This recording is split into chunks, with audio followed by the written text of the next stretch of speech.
Ahem, ahem. Hello. I'd like to apologize formally for doing a tuber voice at the start of my last Umineko segment. It was unprofessional, uncouth, and I would like to apologize to all parties involved. It was unprofessional of me, and I'm desperately regretting my actions. But anyways, welcome back to Umineko no Naku Karo ni, Rondo, the Witch of Reasoning, where I lose my brain for 3 hours, Monday through Thursday ish. Depends on how I'm doing. But regardless, I am here. Oh, I forgot they put Prime Sports on Twitch. That's crazy.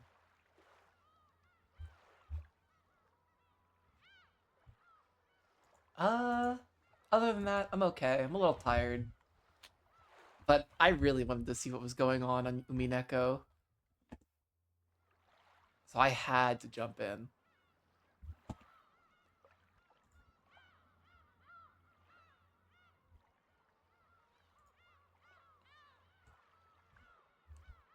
See what was going on.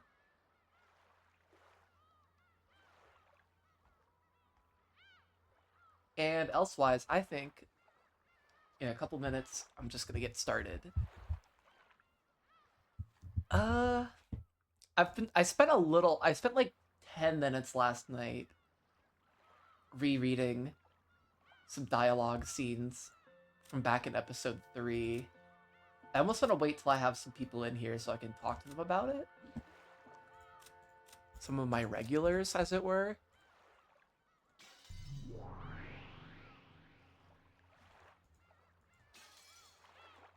Because I had a small realization about something. It was something I was caught up on.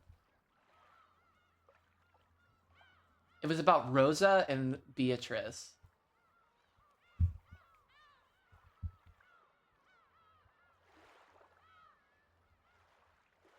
I might spend some time tomorrow because I have nothing to do.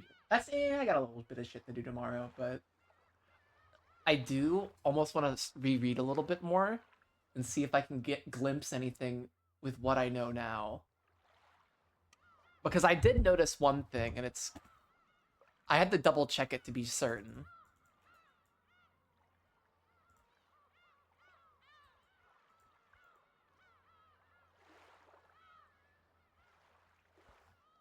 What was it? Okay, I'll talk about it later. I think I'm just gonna jump in.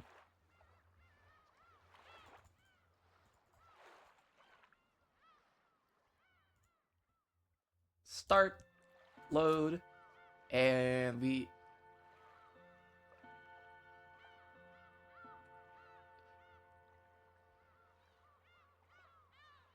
Oh shit. Okay, this is the new one. This is the new one. I got really confused because these are almost 24 hours apart from each other. But this was last night. We love it. I love being perpetually confused. Very peer coded.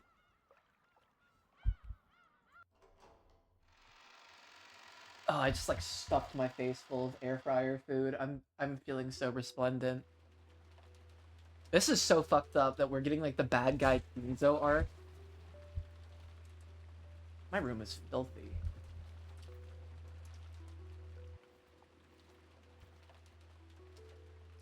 Yeah, let's try to clean it up right in the middle of my stream. Very efficient.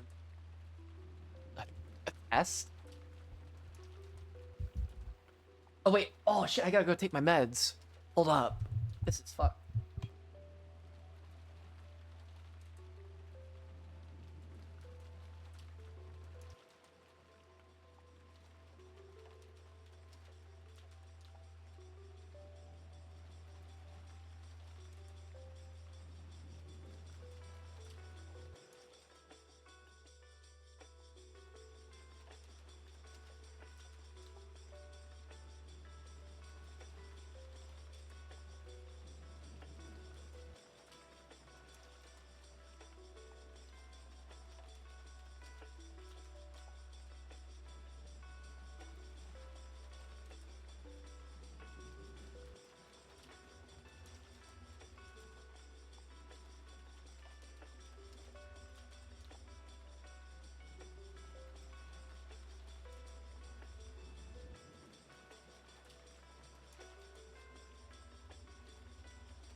Okay. Oh god, I fucking love this track. I love starting stream and then like being, let's go AFK for 2 minutes while I find my pills.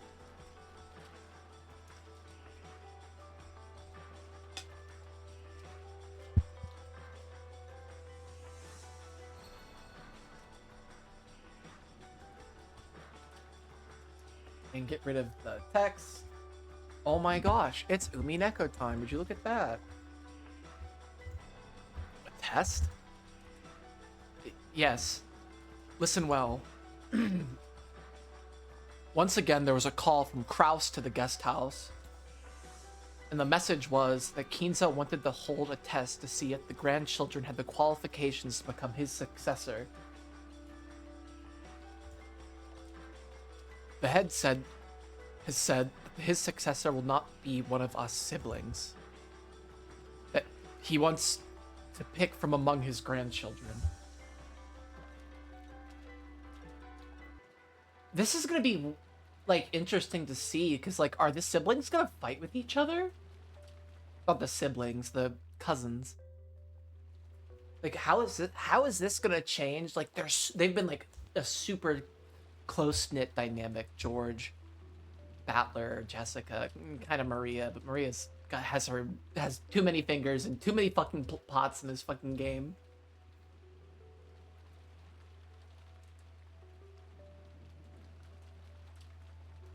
So she's like way too fucking complicated.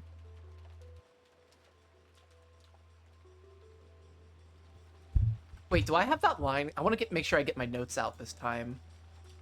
Because I feel like I've not been doing so good at my note taking.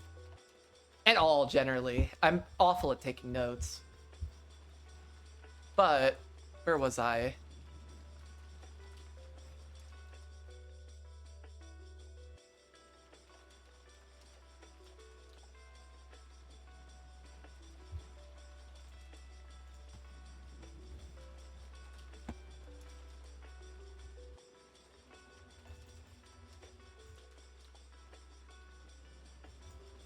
Okay, yeah, that's the line. I want to talk about that line because I think it's important.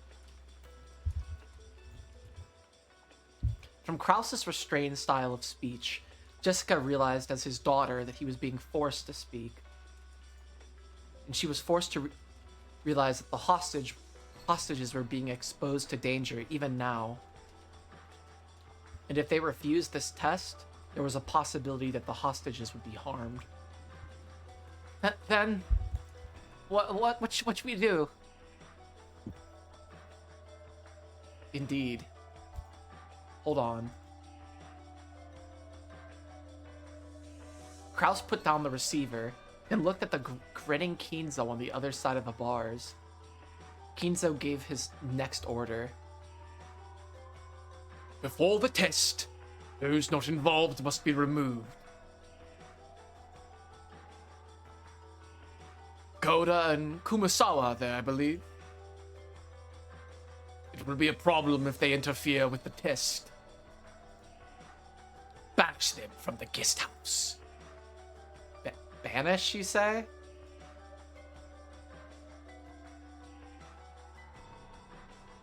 There should be a gardening storehouse in the Rose Garden. Lock Goda and Kumasawa in there. What? Why?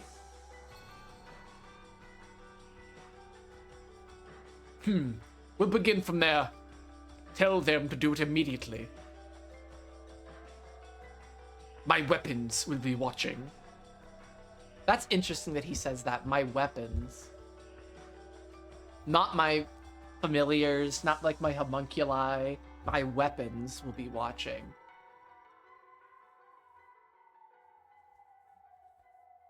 That's interesting.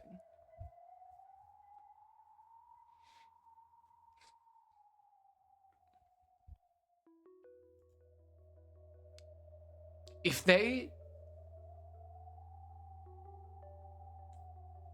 Yeah, I know he's like referring to the wind. I've made that connection before, unfortunately. Or somebody told me about it, I think. I forget.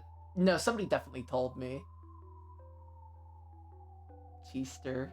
Winchester guns.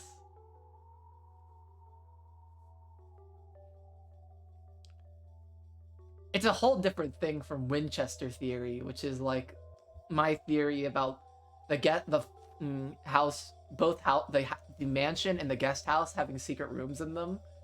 Not like where they said they do, but they do exist.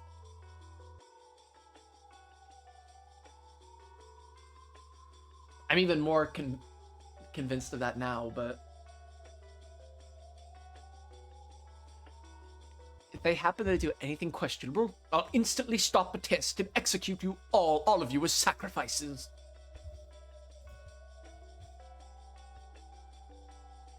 I understand. Hello, Jessica? Listen closely to what I say. Yeah, please don't spoil me. That would ruin my streaming experience. But I feel like I've been getting closer to putting this together recently, so I feel closer than I have been so far. Kraus relayed the orders to lock up Goda and Kumasawa. What kind of test are you playing? Ah, it is truly a simple test.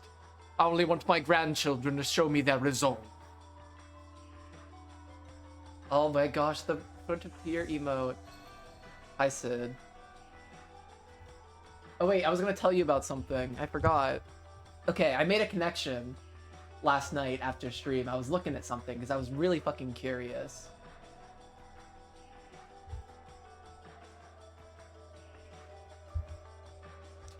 So, okay, here's what I typed out. So I was really hung up about the conversation we saw of Beatrice talking with Kinzo back in episode I think it was 3. Yeah, I was super hung up about that. And it was that red text about a human named Beatrice existing in 1967 in a hidden mansion. It's not specified how old that Beatrice is. I think that's interesting. I don't know. All we know is that somebody that looks like Beatrice and Kinzo had a conversation at one point. And I kind of like erroneously connected that scene with the idea of her existing in 1967. But maybe that isn't the case.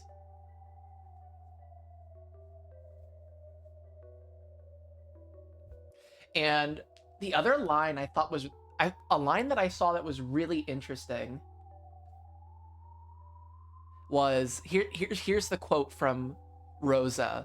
But anyway, I wanted to run away from the mansion and my own self at that time. In a way, it was like a kid running away from home, or maybe a passive sort of suicide.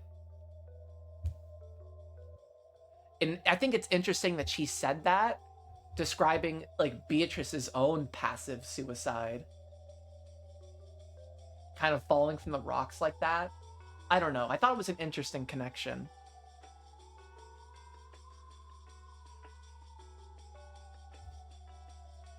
I had big hangups about that whole scene. So I've talked before about Beatrice possibly being a double identity of Rosa's, but the dates don't quite add up. It was 19 years ago. In 1967, I think, whenever she met with Beatrice. And after that is when she didn't have Maria till years later.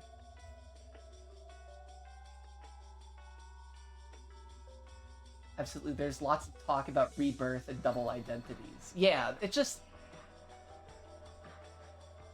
My question is like, what does that mean effectively? And what don't I know yet? So that's where I'm at right now. Double identity Rosa theory is back on the table.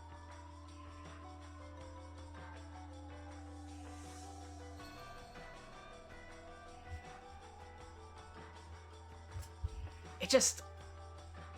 I feel like I'm so fucking close to figuring this out, but I might read more tomorrow, so we'll see. And just what I can put together.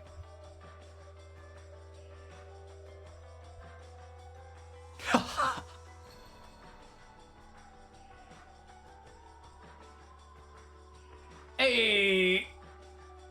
I'm walking here. User has been killed for this post.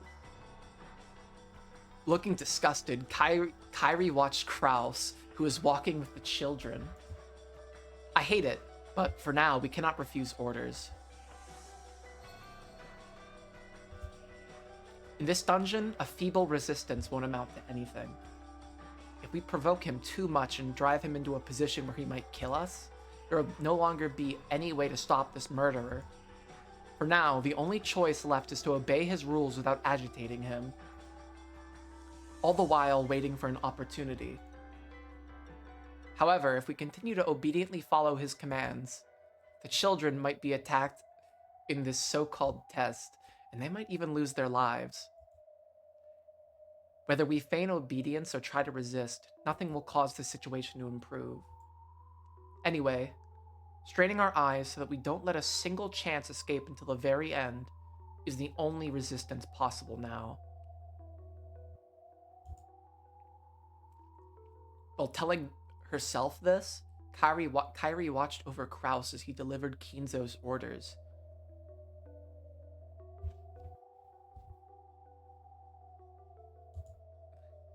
What is that? Oh, that's terrifying looking.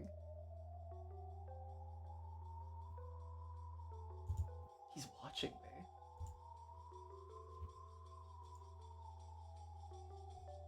Kyrie-san, let us be patient. I understand.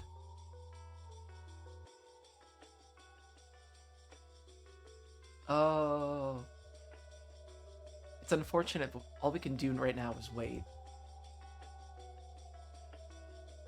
If only we could do something about these bars, we'd be able to return to the mansion. If only we could somehow get out of here. I'll try something. Open sesame! Hi, Aliana. Kinzo-san, I have a request. What is it, my friend? We understand, well, that you want to test the children. I'm sober right now? It's driving me insane. I could get a beer. I could theoretically, hypothetically see myself having like 1 or 2 beers on this stream, so I kind of fuck with that.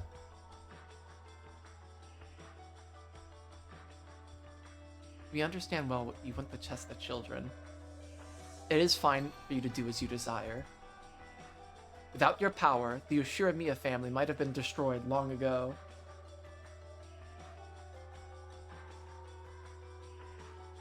I just drink really cheap beer.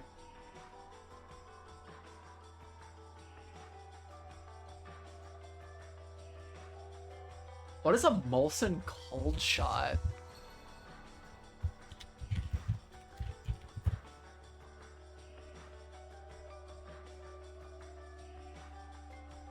Oh, it's Canadian beer. The only Canadian beer I've had is, what's it called? Is it Moosehead? That's the only Canadian beer I've had.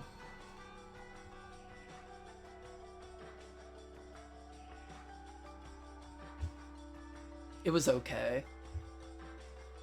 We truly understand why you want to carefully select the person who will take your charge. It might be like a... I don't know. It's a lager. It's pretty good. Besides, that is what the family conference is all about. We won't get in your way. Your insight is useful. That's right. This is the family conference.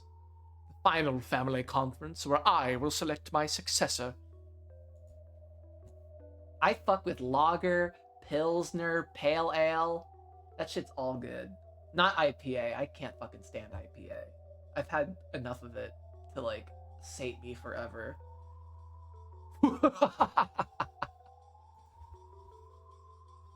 And yet, Kinzo-san, it is far too cold here. Since we won't interfere with your tests, couldn't you take us to a slightly warmer place? IPA tastes like monkey butt. I don't even know what to say. And all IPAs taste exactly the fucking same to me.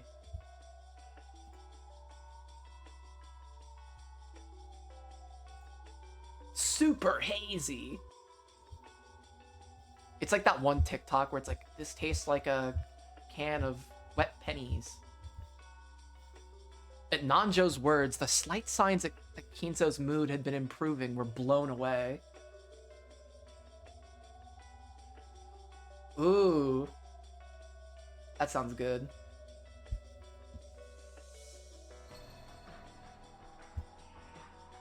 Nanjo was struck with a moment of silence as Kinzo gazed at him with dangerous eyes, as though appraising him.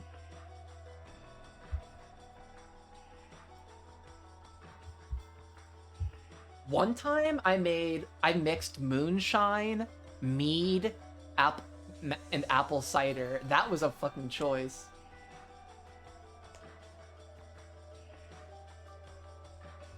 The headache was freaking phenomenal. Certainly, this place is cold. It was really fucking delicious. The hangover was so not worth it. Worst hangover in my existence. Oh wait, somebody followed me. I didn't even see that. Why didn't I get the notification? Beanga9, thank you for following me. Sorry I didn't see that.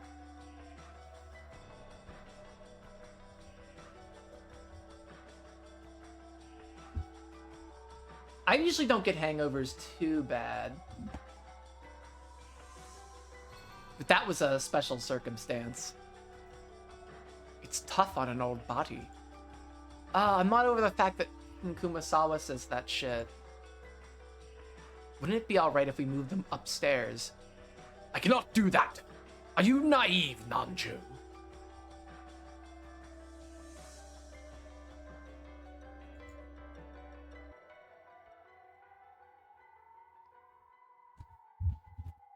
I don't think most people in any democratic socialist organization I've been in were all, like, particularly... I didn't think they were all particularly, like, right-wing, so I don't think you'll probably find people there. So by acting as though you'll skip a turn, you truly and splendidly advance your strategy.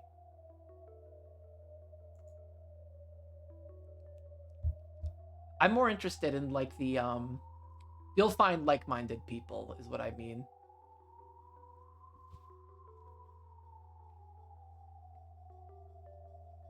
I'm more interested in things like organizing, mutual aid, that type of stuff. Like, that's what's important to me.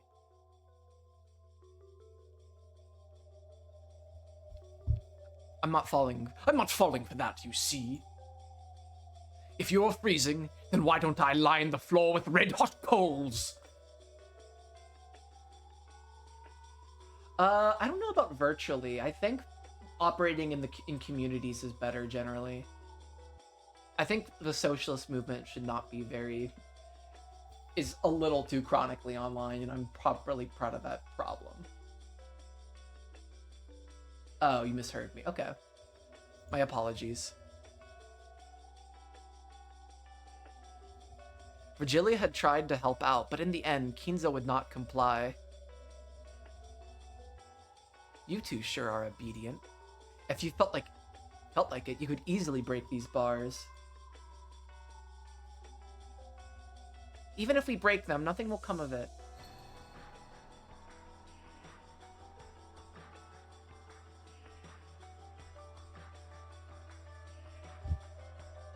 Social democracy was a thing made up by a guy named... Oh, I forget his name. Some English guy. They split away from the Marxists. It was a whole deal. course. If you were to break these, it would mean the end of Goldsmith's game. What?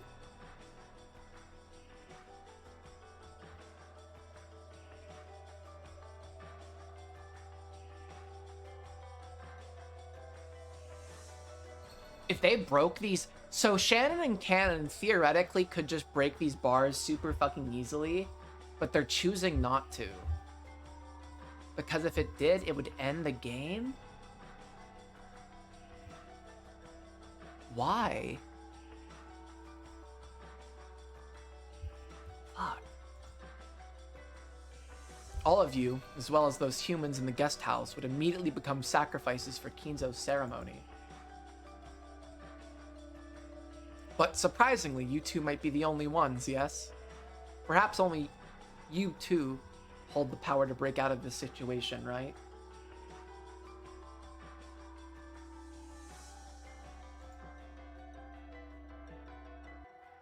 You want to reach the Golden Land, don't you? You must have many dreams you wanted granted, right?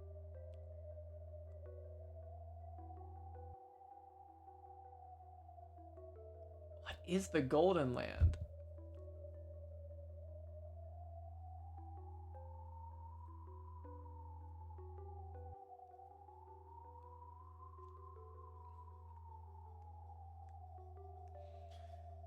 Ah, that's the big question.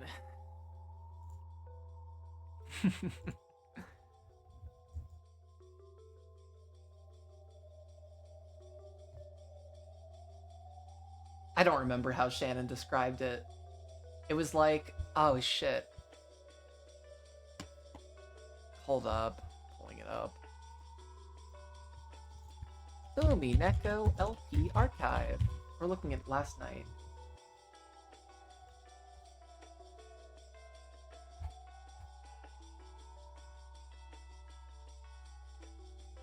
Oh god, I don't know what it's called though. So it's not Sakutaro. It might be Dungeon? Dungeon 2, maybe.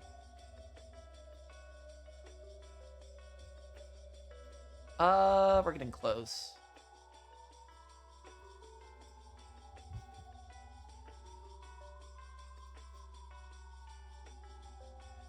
Yeah, it's after this. It's after my mission 2. Final family conference. Oh wait, this is me trying to find what it is now. Here, it was before this scene. So, it's... Yeah, here it is. Oh, there's already a couple... I think Canada already has one, Aliana.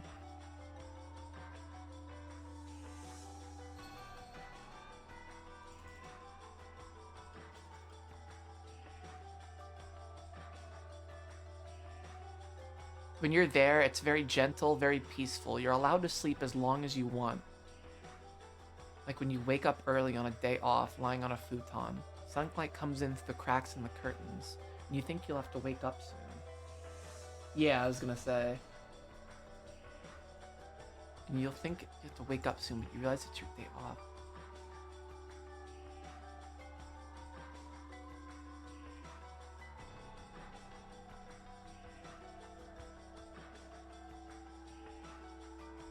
It's a place where all your wishes will be granted.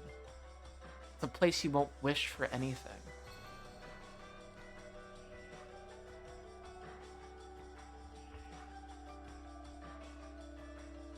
You know what it almost reminds me of is, there's a couple different names, but I'm gonna go with Cockayne. Cockayne. Cockayne. Oh wait, that's not how you spell it. Nope, that's a neurodegenerative disorder. Cockayne. It's actually Cockaigne, the land of plenty.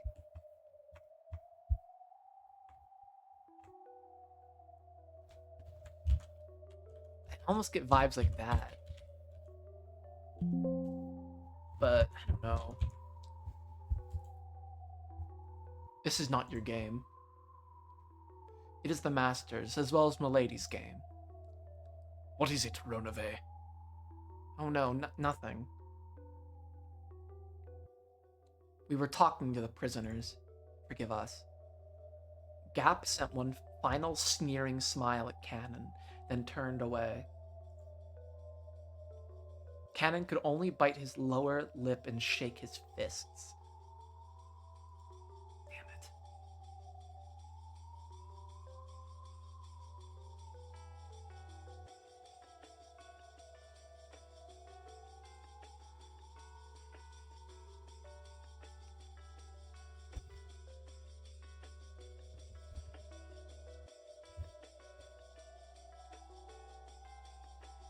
The Golden Land is like the fictional place. Not fictional, it's just like where these people are going as a result of like this crazy fucking ritual. I don't know, Aliana. It's really hard to explain. I've been playing this game for 120 hours and I don't know.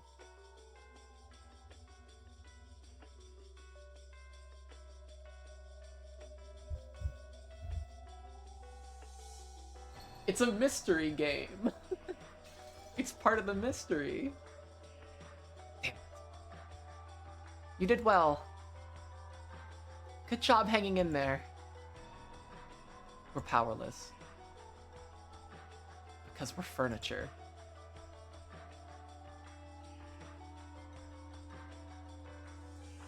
However, furniture is sometimes furniture is sometimes relied upon and even loved. Right now, we've only been stored away in the basement. Surely one day somebody will love us. Because they'll rely on us. That's why, for now, let's ignore their provocation and bear with it. Okay? Father, I've ordered them to lock up Goda and Kumasawa in the storehouse. Ay, ay, ay. Very well. Hang up now.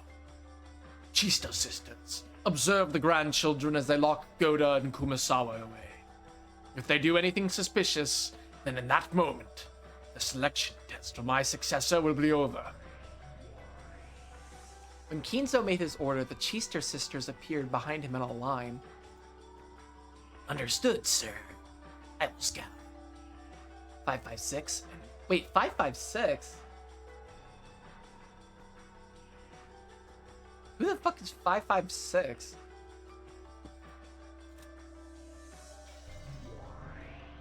Isn't this 410 and 45? Who? It's like different types of ammo. Like 45 rounds, 556 NATO rounds. 410. I don't know what 410s are.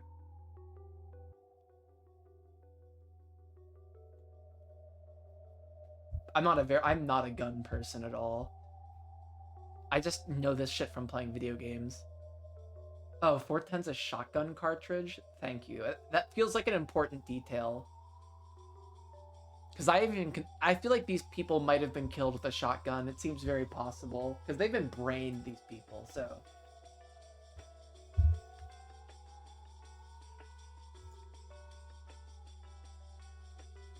45, you're on 45, you're on wide area surveillance. 00, 556 is... That's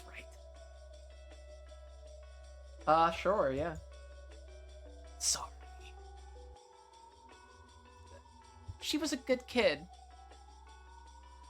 That's why I don't like them, yeah. Good people.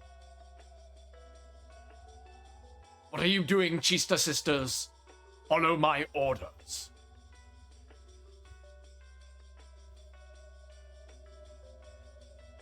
Cool.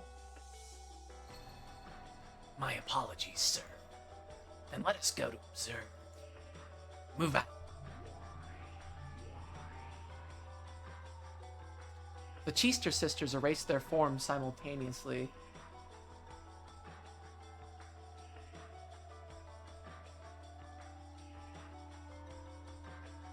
I don't know. I don't really believe in that insurgent stuff. I think it's kind of pointless.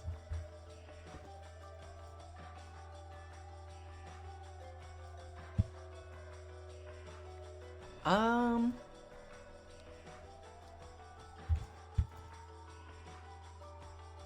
Shit, what was I gonna look up? I'm so... Oh, I was gonna pull up the epitaph.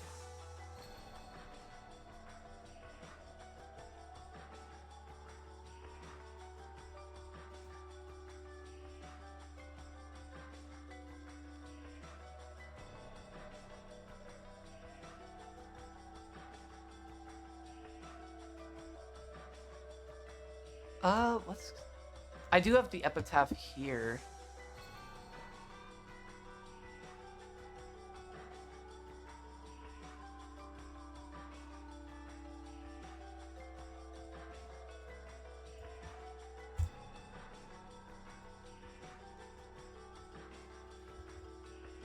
So... You who seek the Golden Land, follow its path downstream. Follow its path.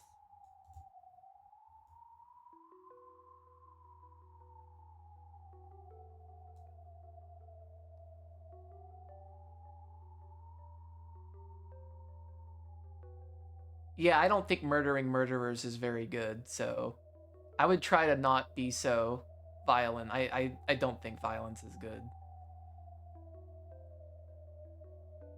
Yes, that I think maybe harming people is... Yeah, I don't know, Aliana. I don't know. Maybe not talk about that here. That's a little... Yeah, no thank you.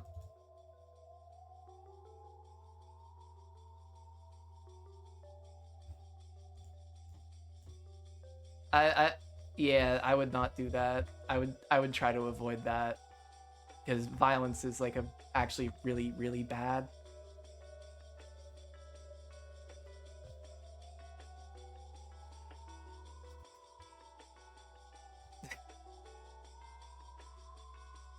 Okay, anyways.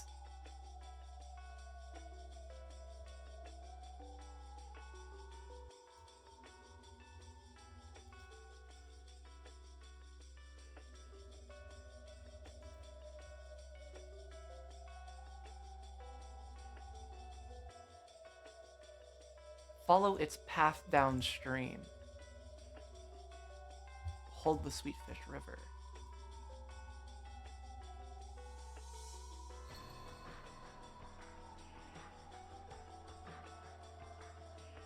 And I'm still not over the idea that Dr. Nanjo knew about Cluidorian.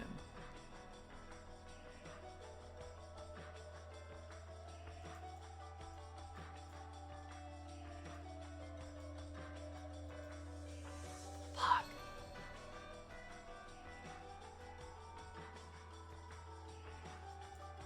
But there's also this idea that there's a key.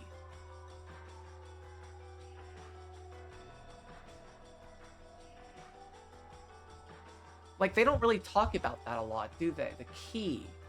In search of the key. Is it the key to the gold? The one who obtains the key. What is the key?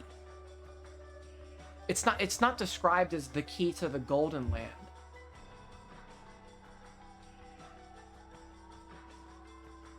The Golden Land is a closed room.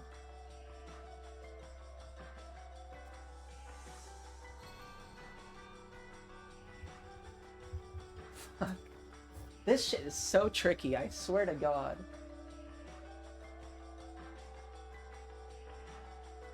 Ugh. Oh well. The Cheester sisters erased their forms simultaneously. Nanjo and Kairi had witnessed the instant they appeared and disappeared as if by teleportation. But they interpreted this as moving in and out of the darkness in a way that only looked like teleportation. That's bullshit. And the two could do nothing but rub their eyes. Well then, I shall begin the preparations for the test. Ronove, Gap, I'm asking you to be the examiners.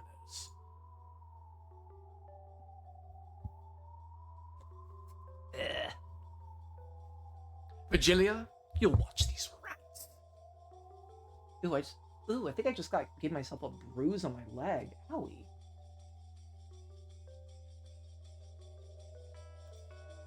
After all, 2 of my furniture are here. Just in case, be on your guard. He glanced at Shannon and Cannon. Tightly closing her eyes, Shannon gave a silent bow and answered wordlessly, avoiding any unnecessary actions.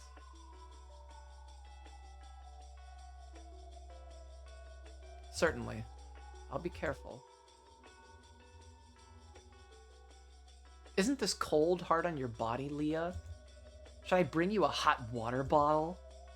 Shut up. Go quickly. Gap. Oh look, she shortened her name.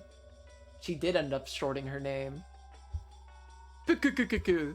Well now, what a strange experience this game is. To have a test and examiners.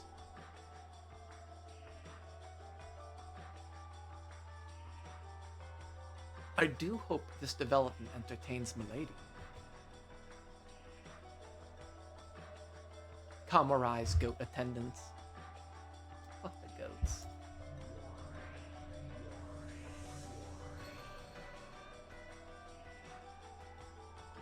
Virgilia has began to call out into the darkness, and from that spot, 3 massive goat-headed attendants suddenly appeared.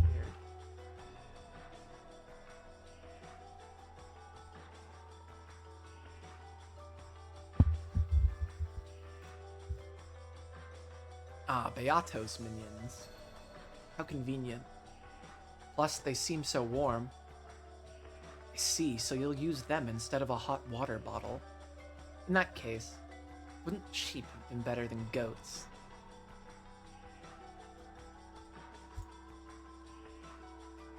You're the one wearing cashmere. They aren't very bright, but they faithfully follow orders and are quite dependable. Indeed, I leave it to you, my friend Virgilia. The rest of you, follow me. Virgilia. With a dignified gesture, Kinzo fluttered his cloak.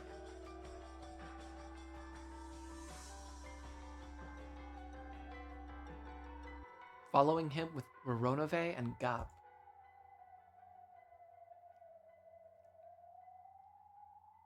As well as the 3 recently summoned goat attendants.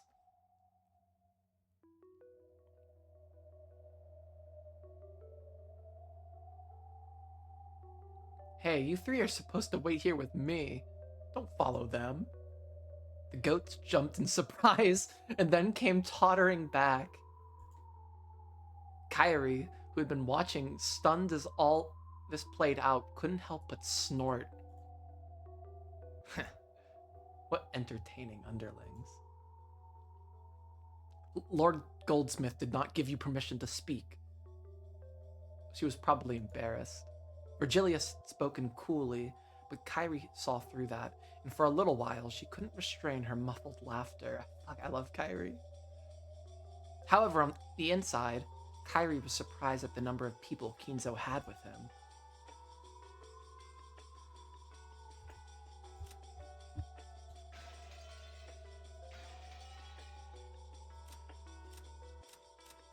It's crazy.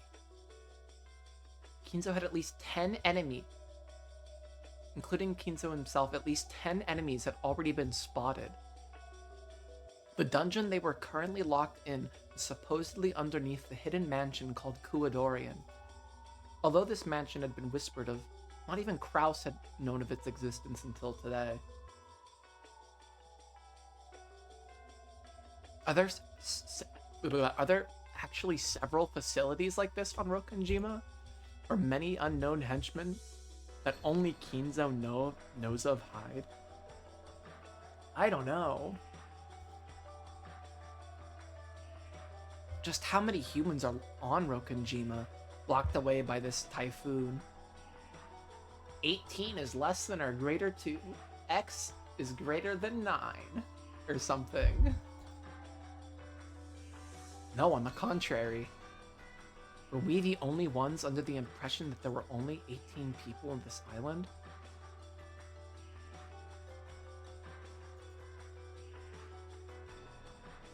Were we who bickered over whether Beatrice existed or not? And worried about whether a 19th person existed or not. Nothing more than frogs in a well on this island. No, wait, not only that. By now, are there actually more people on the enemy side than on ours? That's a very wolf-sheep problem. Just what the hell is going on? Witches, demons, magic? Are you telling us to believe in those?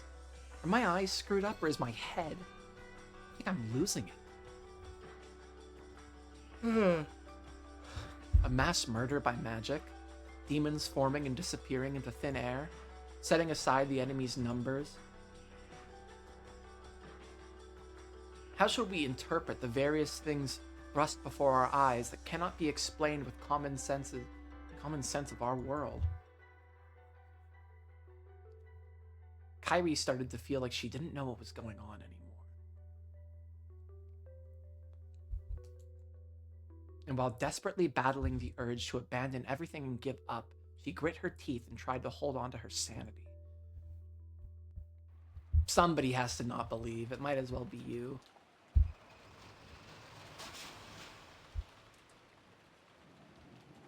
Obviously, Goda and Kumasawa were quite unwilling to be locked in the Rose Garden shed. They're literally making a closed room. They're going to be killed in here.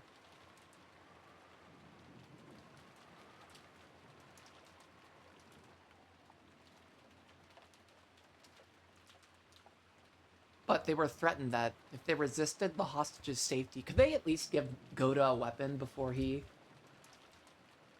What the fuck would Goda and Kumasawa even talk about locked inside the fucking...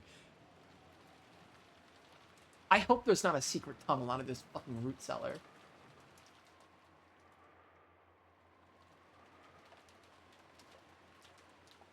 Fuck. There better not be a fucking secret tunnel in this root cellar. I'm gonna lose my shit. It was fairly hard to get them to agree. But once they started thinking that their safety might actually be guaranteed if the key to the gardening storehouse was to be handed to them after being shut inside.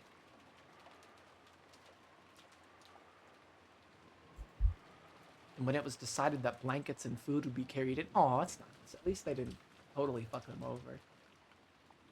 They were finally convinced. Man, that would suck.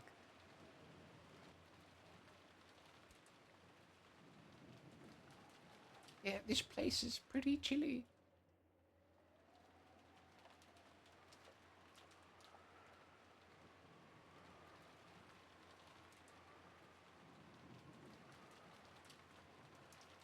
What? I'm fucking so losing my mind. There's no way that Virgilia complains about the fucking prison being chilly. And then the first thing out of Kumasawa's mouth is this shit. There's no fucking way.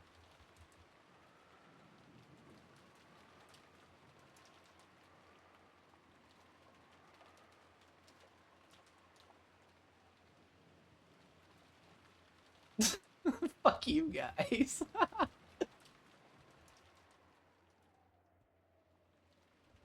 Oh my gosh. This shit's fucking with me. This game's fucking with me. I don't remember Genji's full name, but...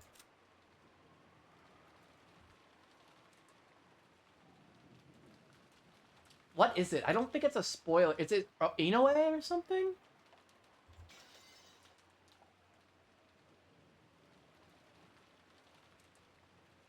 I've seen it before. Oh, it's Ronove Genji.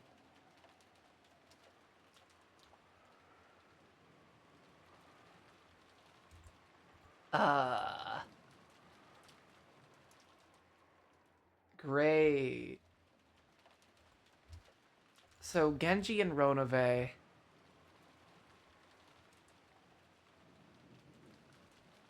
Kumasawa and Virgilia. Goda and Gap?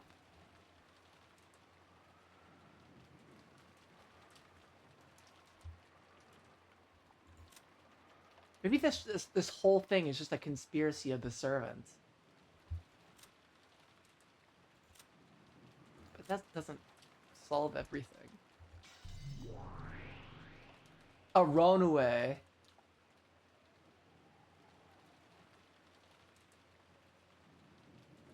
I thought it was Inoue. Oh my god.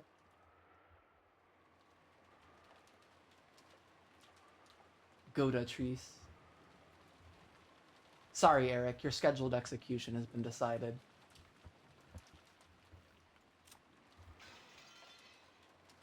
Swag ever?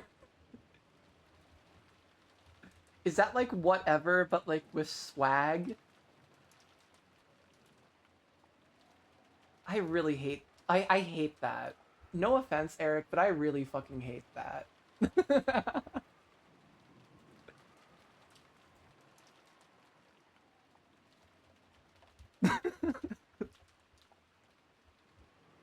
I don't give a swag. Oh, fuck. This is so awesome sauce, guys, but I gotta keep reading.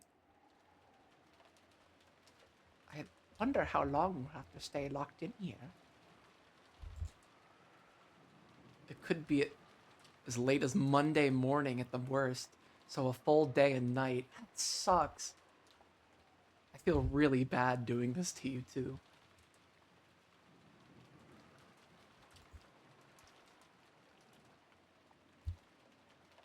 George and Battler cleared a space on the floor, then spread the blankets there.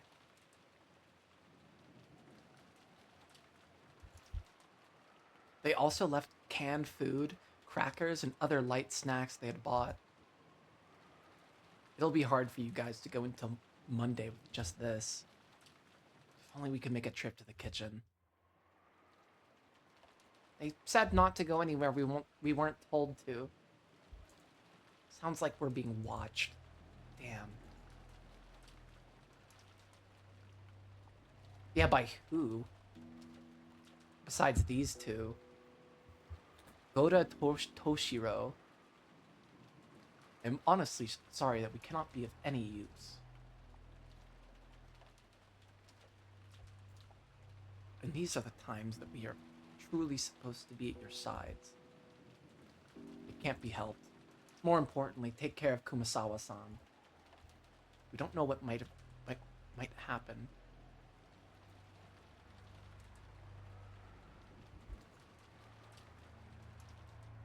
If the going gets tough, I'd like you to play it by ear and come to the rescue. And more than anything, I want you to be safe. Yes, understood. I understand. Please be careful, everyone. Right now, the Master is taking human lives like they're pieces on a chessboard.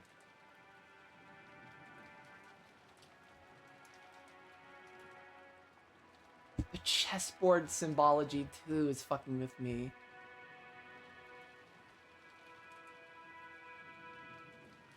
Please look out for yourselves.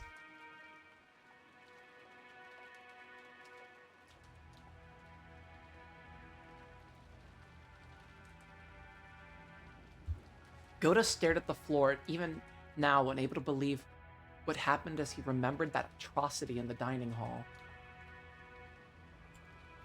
And he hung his head in shame at his failure to fully describe that terror. Thank you. Make sure you stay on your guard.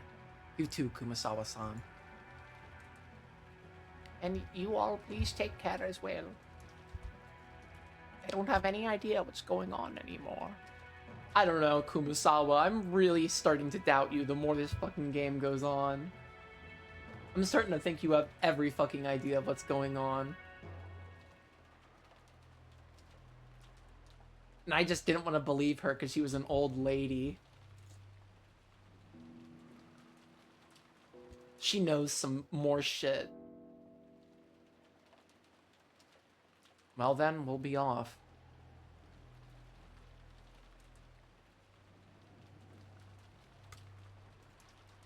Let's go, Battler-kun. Jessica-chan. Come on, you too, Maria-chan.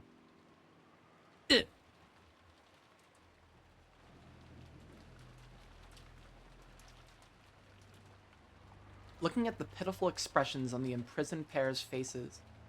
Fuck, is Kumasawa Beatrice?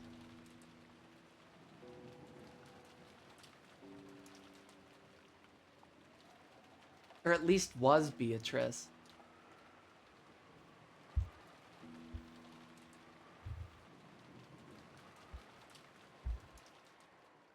God, who's gonna be Beatrice this time? Is Kumasawa Beatrice? Is Ava Beatrice? Is Angie Beatrice? Is fucking Maria Beatrice? Am I Beatrice? You're Squidward? We're all Squidward!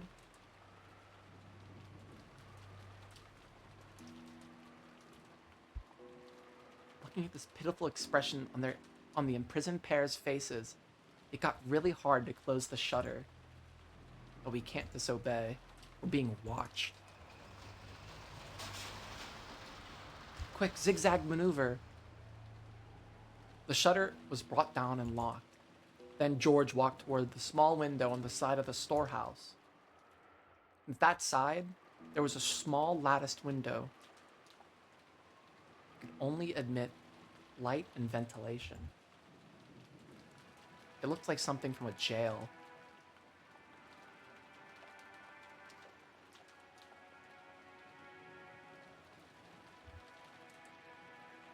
Fuck. It looked like something like a jail?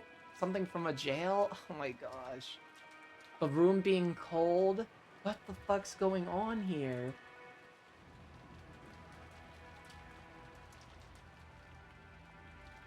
Are they in Kuladorian? Or are they here?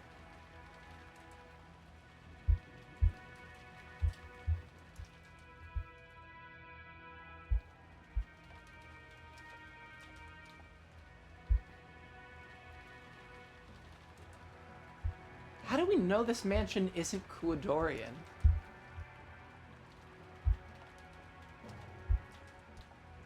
The only way we have that is based off what Rosa said, but Rosa's a huge fucking liar. Does Kuladorian? Okay, I know they said in red text. What did they say in red text? Fuck.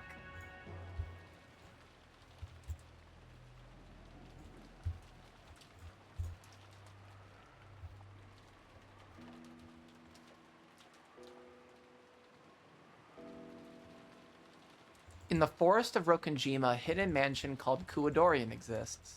Well, I can't argue with that.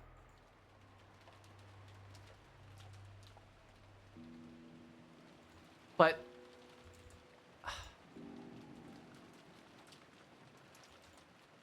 wait a minute, I have to go back to episode 1. Fuck.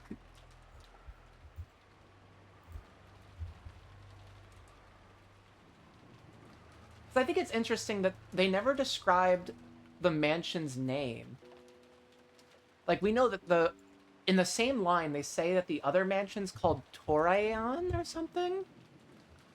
The guest house is called, like, Torayan or something. I don't remember. But...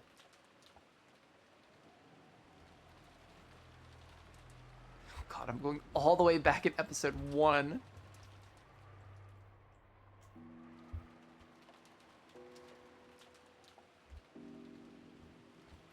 It's not here, it's the next one.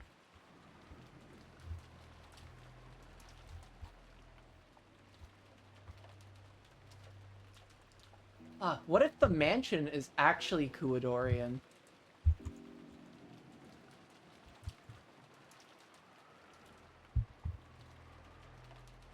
Because on the way to the mansion,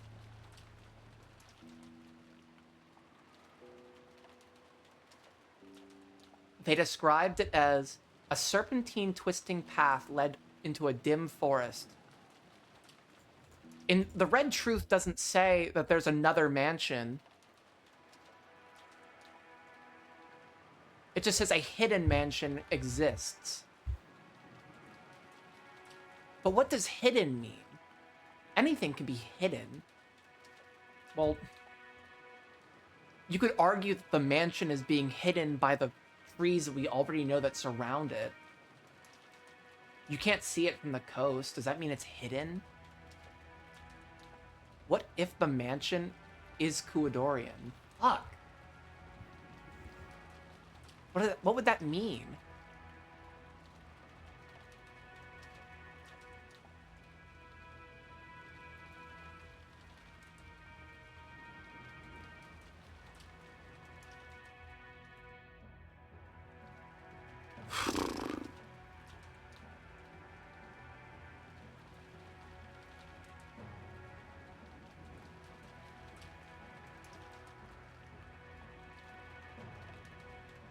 I'm losing my goddamn mind. I don't know, Kakach.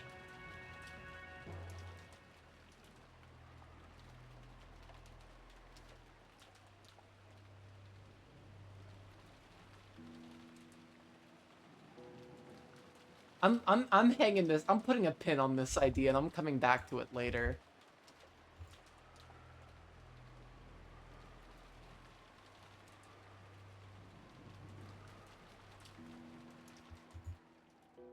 But on the other hand, it would hopefully protect them from Kinzo and his subordinates. He opened the window and called out. Are you okay? You aren't cold, are you? We're okay. You've given us so many blankets after all. If we wrap ourselves up, we'll be just fine.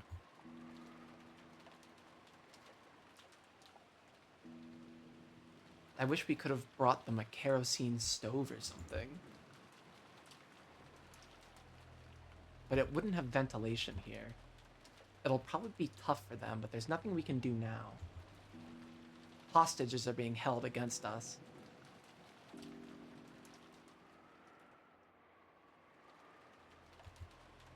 can't disobey. Damn it. If we manage to save Kyrie and the rest somehow, and then fuck. If we, I'm taking the pin out.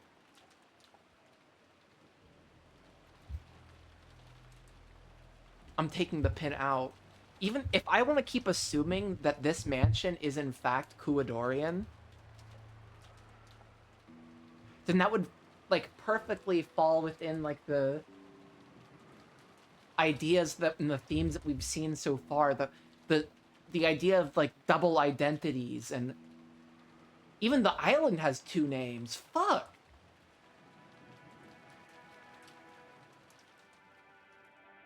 The island has two names too.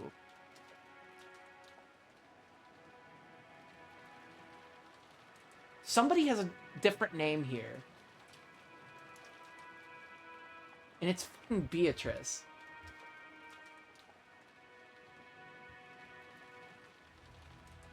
We keep seeing this shit again and again. I'm red hot. I'm getting fucking close.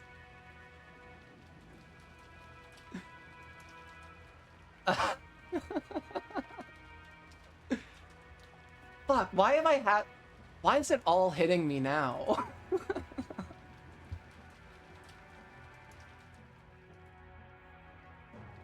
Fuck. I have to read some shit. I have to read more shit tomorrow. God damn it.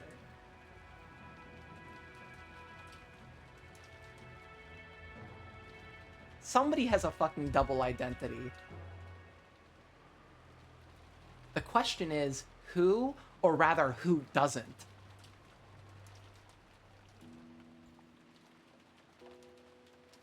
This whole fucking family's a bunch of fucking bipolar, DID fucking nut jobs. I'm sick.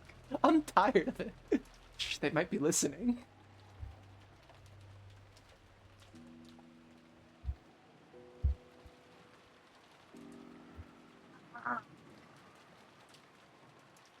Okay. Goda-san here. It's the key to the shutter. Remember our list of who isn't Beatrice.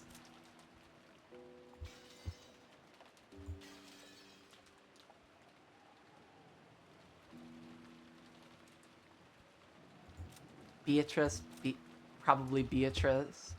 Beatrice. I mean, Coven theory is on the fucking table, really.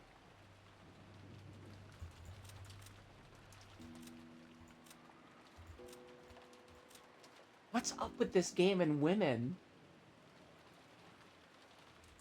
Fuck. Indeed. Feminism. I'll hold on to it. Goda took the key, showed it to Kumasawa, and placed it in his own pocket. It's simply a feminist game. There's only one key to the gardening shed's shutter. That key was being held by the ones locked up inside it. If the children had kept it, and had it stolen from them by some chance, that would do nothing but expose the lives of those in the shed to danger.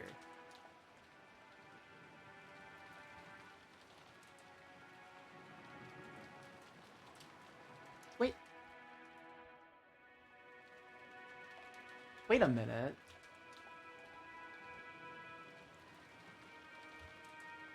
What's going on here?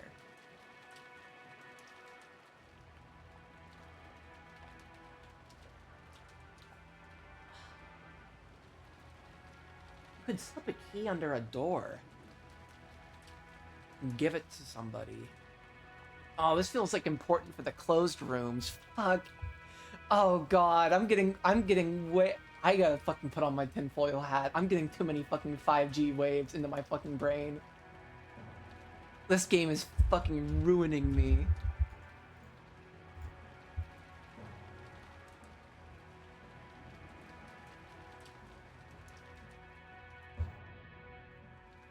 Fuck.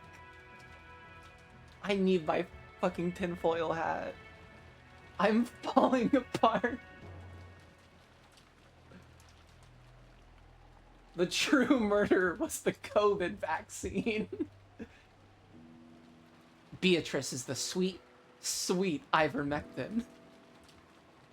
Keeping us together. I'm falling a fucking apart. I'm making too many fucking connections.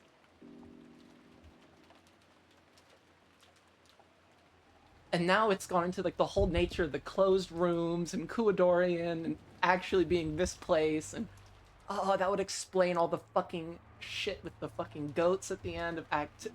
Fuck, I had to reread more shit.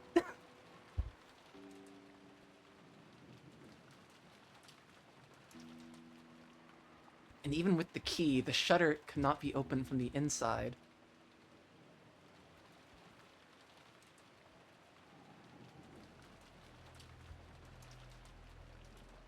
And even with the key, the shutter cannot be opened, but Kinzo's demands were fulfilled this way.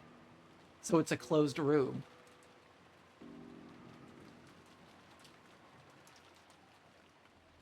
Battler, you just solved the answer with the closed rooms. However, there was now no longer any way to open the shed from the outside either. This protected them. Kinzo had ordered that they be confined, and we could do nothing but trust that this cold, closed room would protect them.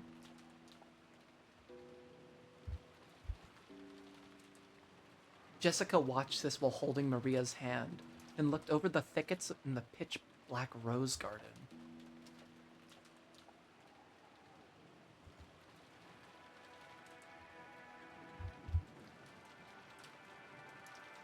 Somewhere in this darkness, somebody was hiding, watching to see whether we obeyed orders or not.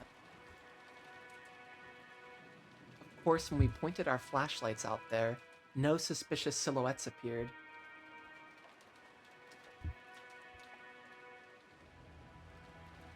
But somebody was surely out there, hiding and watching.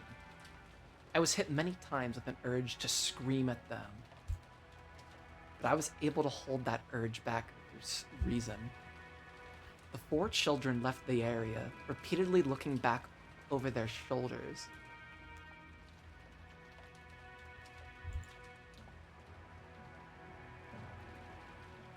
The light from the faint light bulb in the gardening storehouse was seeping out slightly. I wonder if this insane incident will come to an end somehow, so that we can meet those two again. To George, who'd closed the shutter himself, the resistance of the lock had made it feel as though he killed them with his own hands. Oh, I don't know how to explain that, but that line feels really fucking important.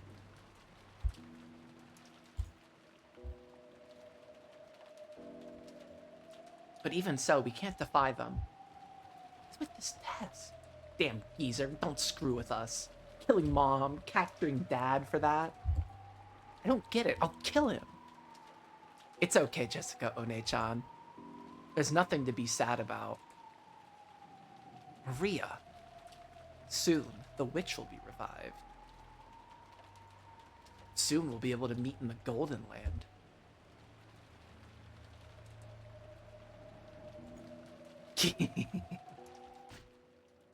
Ouch. Don't laugh indiscreetly like that. Seriously, a resurrection ceremony for a witch?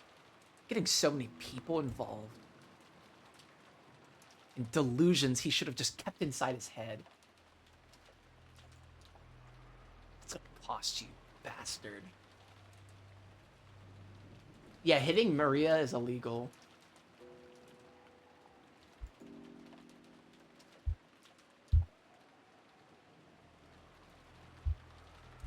Her vibes have become increasingly worse the more the game has gone on.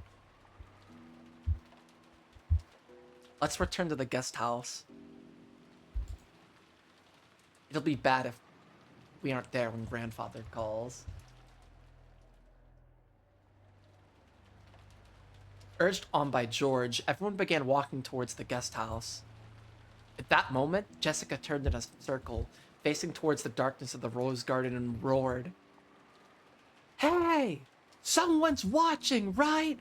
Tell the old man! Tell him I'm gonna fucking kill him!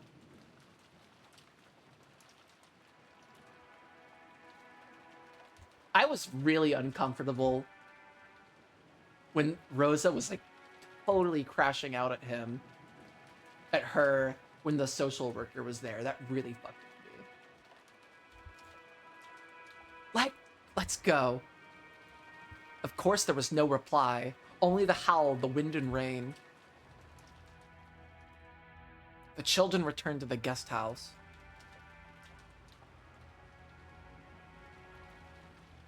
While fearing what was waiting for them up ahead.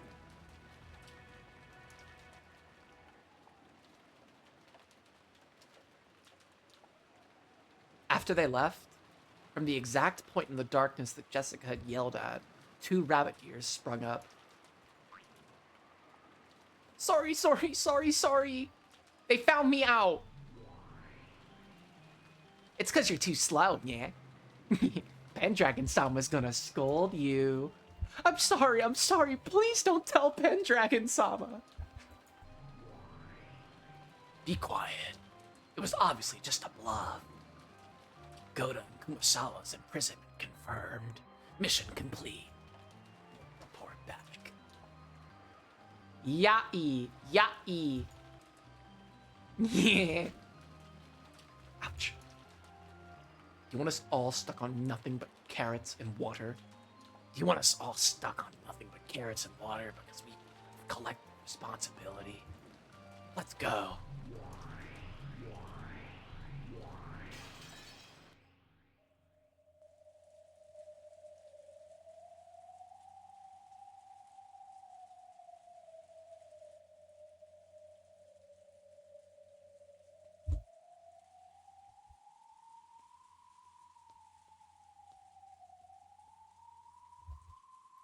The fact that they were being watched certainly seemed to be true, because when they returned to the cousin's room, turned the lights on, and laid down on their beds, the phone rang again. Earlier, Jessica had been answering the phone, seeing as this was her house, but now it was the eldest, George, who picked it up. This time, Kairi-san was on the other end of the line. George handed it to Battler out of consideration. Hello? Kairi-san? Is everything alright over there? Thanks for worrying. At the moment, we're all doing great here. Sorry, I've been ordered to refrain from idle chatter. Listen to what I'm about to tell you. The fact that they were hostages still hadn't changed.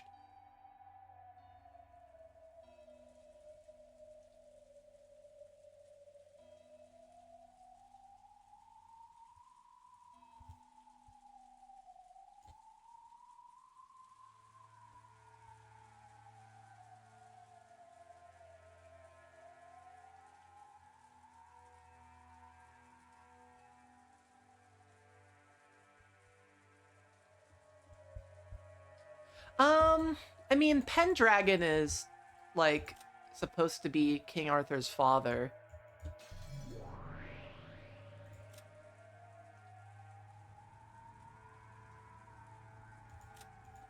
I think.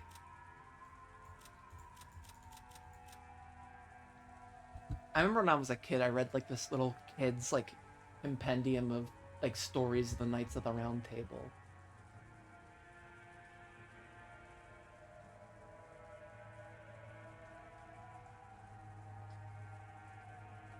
So there's like a little reference there, but I haven't really put too much thought into it.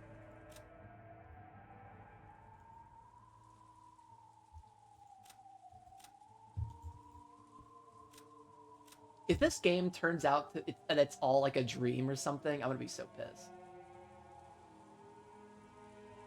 No, that can't be right. That's fucked.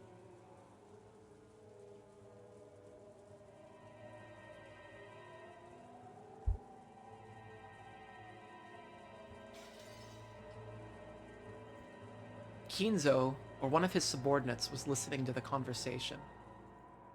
Battler restrained the urge to talk about other things and focused on what Kairi had to say. Okay, thank you, because that would really, like, I would throw the game and I would just, like, uninstall. I would, like, I would delete my Let's Play. I swear to fucking God, if that's what happened.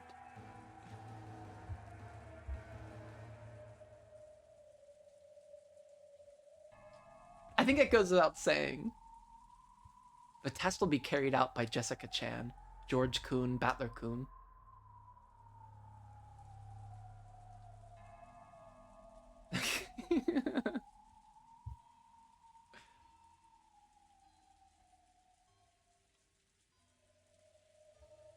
This game's fucking breaking me. And Sakutaro is my Jesus Christ. And Maria-chan, in that order. You'll each be summoned in turn, so until then, do not leave the room. When someone's called out, they'll head to their designated location alone. Battler repeated it out loud, so that the cousins listening in around him could hear. So it'll be Jessica, Anaki, me, and Maria, in that order. We've got to stay in the room until we're called, right? Got it. Maria, too? Even a 9-year-old girl.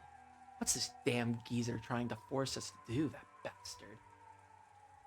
The fate of the Yoshiramiya family rests in all of your hands. Do your best.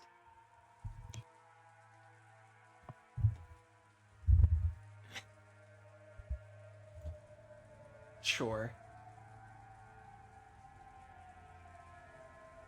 Congratulations!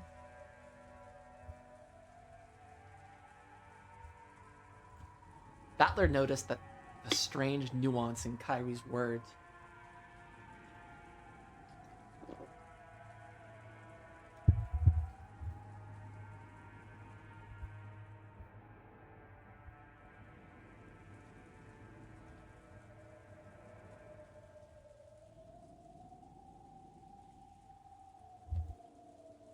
Battler noticed the strange nuance in Kairi's words. Even without any blood connection, he could still understand thanks to the long-lasting bond they shared. At this point, it doesn't make sense to worry about the Yoshiramiya family itself. That probably wasn't the message Kairi wanted to send. She probably meant...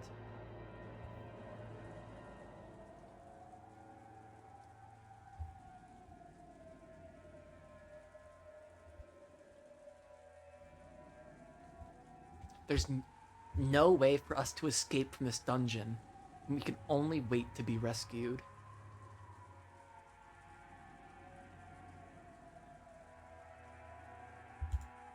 Our lives are in your hands. Something like that. Yeah, leave it to me. We don't know what kind of test it is, but no problem. I'll take it gladly. It's gonna be a serious test, right? Should we really go all out? Yes. It's a serious test. Grandfather truly does intend to test you all. It's useless. It's all useless. Some old fart on death's door is gonna give me a serious challenge. Let him spout nonsense after he gets in the coffin. Oh, I gotta stretch my back. I know he's there, so tell him for me. I'll be your successor.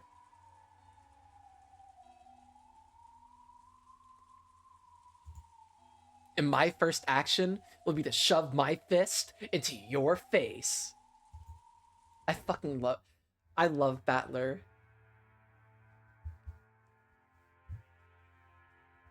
Even without Kairi having to repeat it, Battler's powerful declaration of war reached Kinzo's ears. Battler, I'm truly looking forward to that. Can't wait to see what a man who once threw away the Yoshiramiya name has attained. Just what a lot in life he's reached when he appears before me. Tell him. Unfortunately, Kinzo's voice was not picked up by the receiver. Therefore, Kairi spoke for him.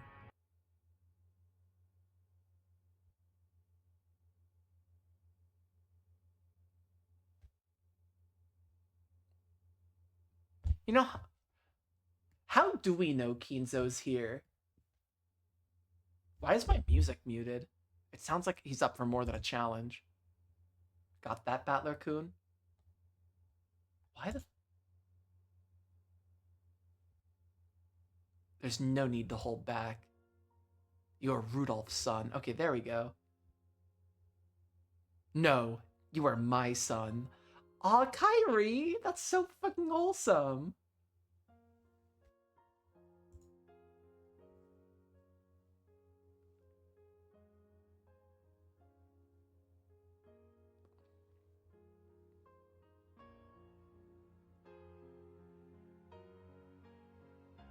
That's what I'm wondering.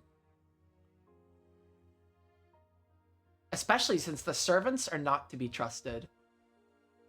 Unfortunately. Show me something I can brag about to anyone. I leave everything in your hands. Kinzo's twin.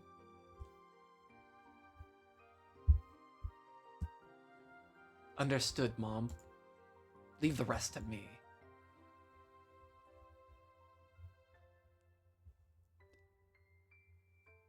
All of us here have lost the right to inherit the position of successor. Now, we're just the same as the pieces off the game board looking on from the inside.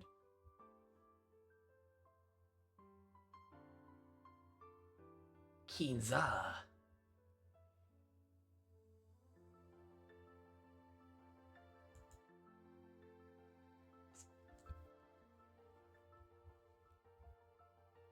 Now we're just the same pieces taken off the board game looking on from the outside. So you'll have to fight by yourselves. Kairi-san. The nuance of those words meant we've already given up, so forget about us. But for that very reason, I won't give up. I'll definitely crush this test or whatever and save everyone.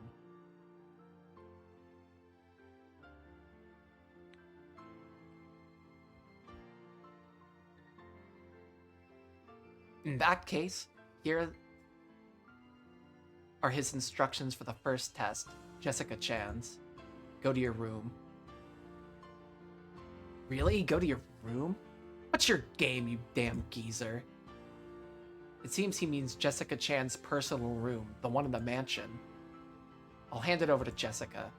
Tell her directly for me. Jessica, here. Hello? Yes, I understand.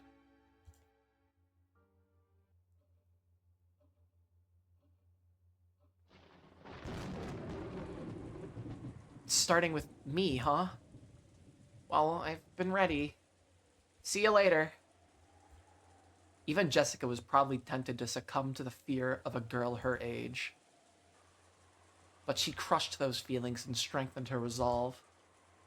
Be careful, okay? We're probably being watched, right? Can't do anything we aren't told. All we can do is exactly what they say. They say that old geezer killed those 6 in the dining hall instantly with no hesitation.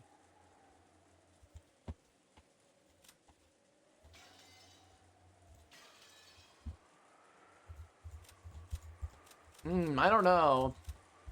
They're not looking very red to me. 1, 2, 3, 4. Oh wait, 1, 2, 3, 4, 5, 6.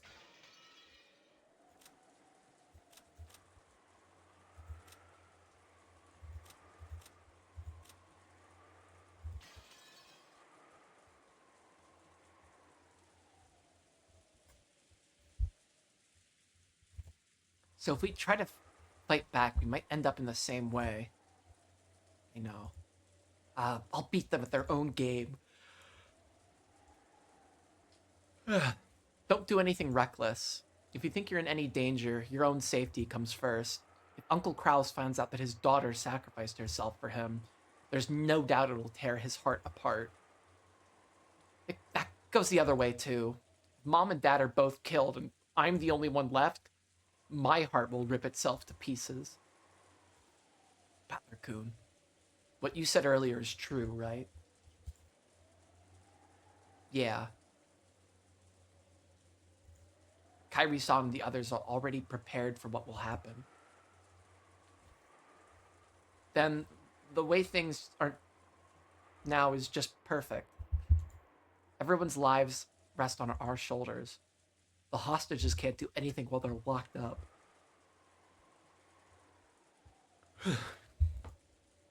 That means we'll have to manage something ourselves. If something happens, run back to the guest house. At that time, we'll be done playing along with Grandfather's game. Yeah, Aniki.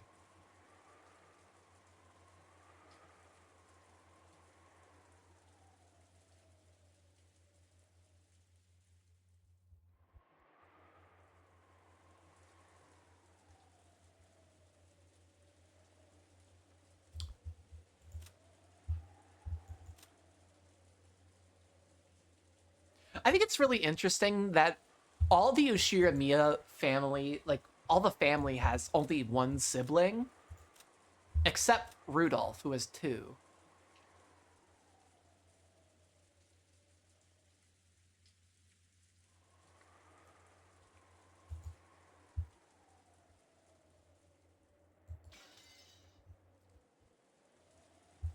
I wonder if there's any significance to that. At that time, we'll declare war. Wherever they're locked up, we'll save them. We'll deal with Grandfather accordingly. Are you sure, Aniki? Shannon-chan's there too. That's why I'm saying it. I'm not sitting around and waiting for my fiancé to be killed. What scares me is not that Shannon might be killed by Grandfather. I'm just worried you guys will get there first and clobber the damn geezer who made my fiancé experience terror before I do. I see. This really does sound like a test to see who will be the successor. Yep. The first one to bury a fist in that old face will be the next head. George, Battler, and Jessica each forcefully nodded. Where the fuck is Maria? Their heads and put their fists together. I love these three. The trinamic trio.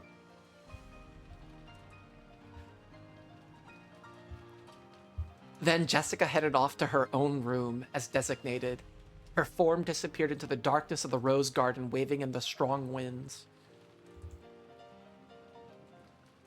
Watching her go, George and Battler gripped their fists even tighter, making them quiver.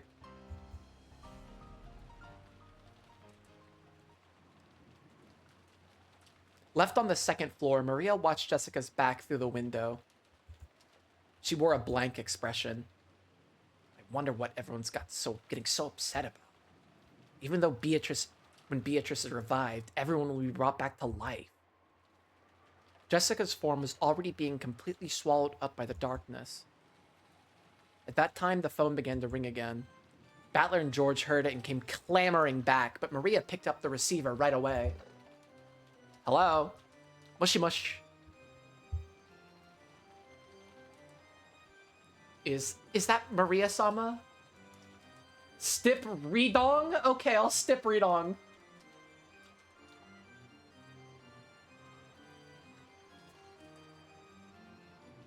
What's up? Okay, thank you.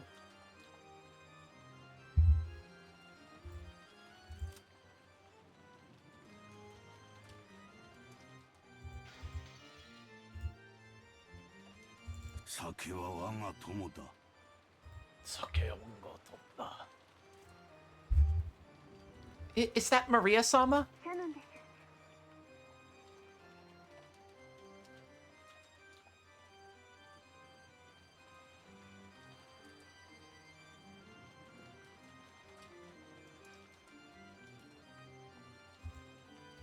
Oh wait, am I good? Am I good?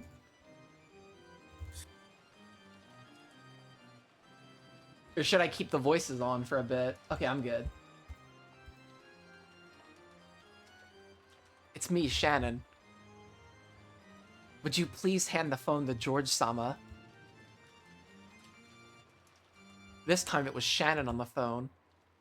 And this time the message was to tell the next person, George, where he was to go. Umineko no Naku Koro ni, Rondo, the Witch of Reasoning.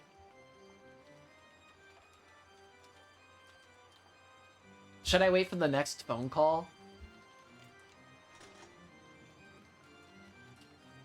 Oh, only like 30 minutes passed. Or no, 5 was it? I don't even know what I just saw. I was thinking too hard.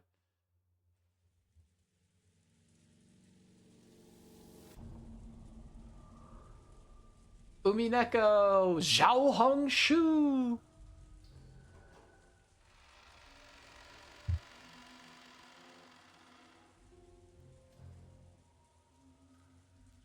Of course, since the time of her birth, Jessica had been raised in this mansion. The atrophied, Western-style house that the cousins called a mansion was her home.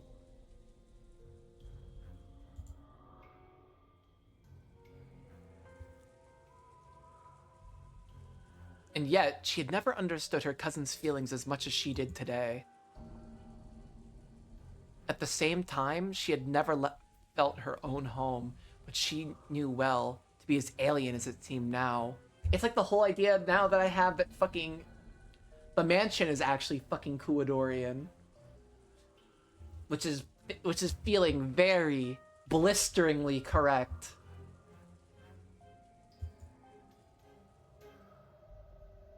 Her own room. This once had been her hideaway, the only place in this vast mansion where she could feel at peace. However, she had never felt as much pressure coming from that door as she did now.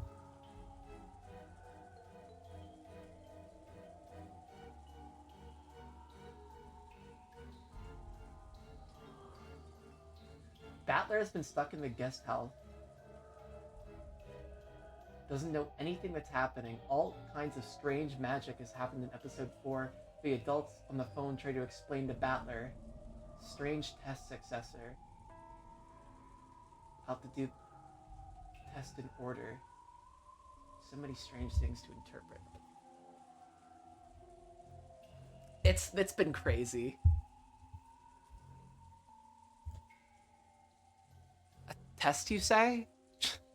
What the hell could be waiting there? I'm not gonna find my desk and stuff dragged around all over the place, right? She acted tough, trying to deceive herself. Trying to make herself believe that she wasn't scared of anything. Readying herself, she opened the door to her room.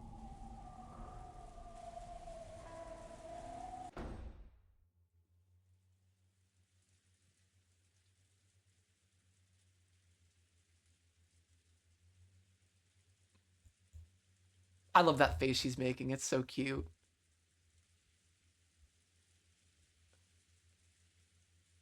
When she saw that, fortunately, the room didn't appear to be messed up, she relaxed.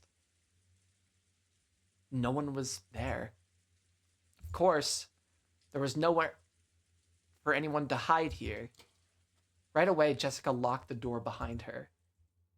This way, the room was safe. Can we stop saying that, please? I feel like locking the room is making it unsafe.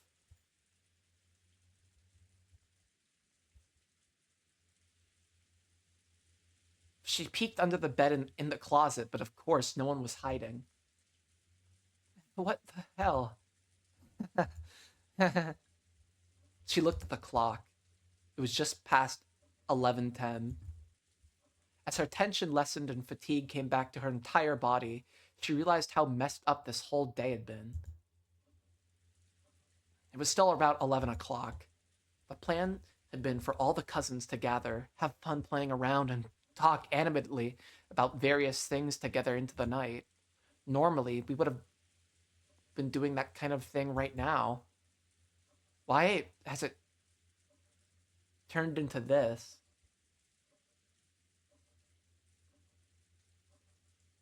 Yeah, I think I kind of thumbed through the amount of chapters, and this does seem like it's going to be a lot longer.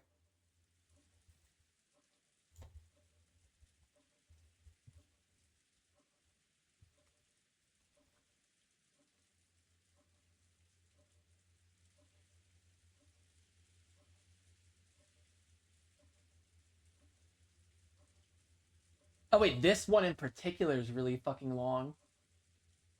Okay. Well, I don't have work tomorrow, so I might go a little longer today. We'll see.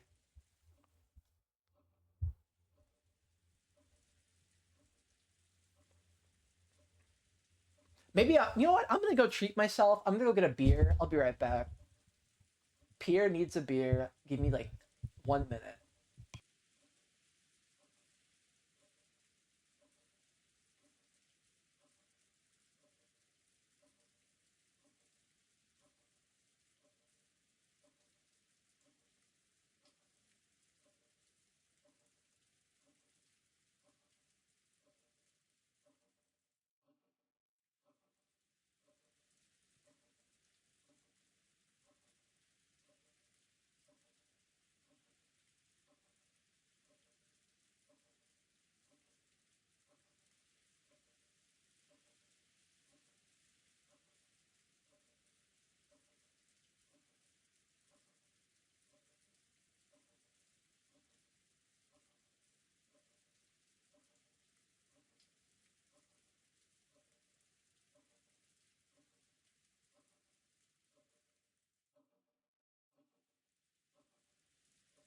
Okay.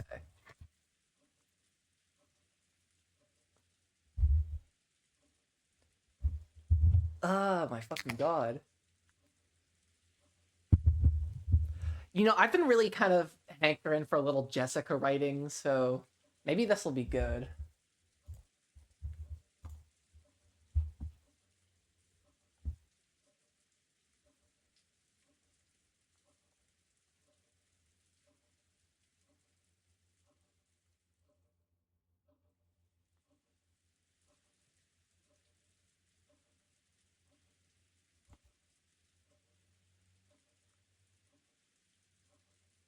It's all this damn geezer's fault.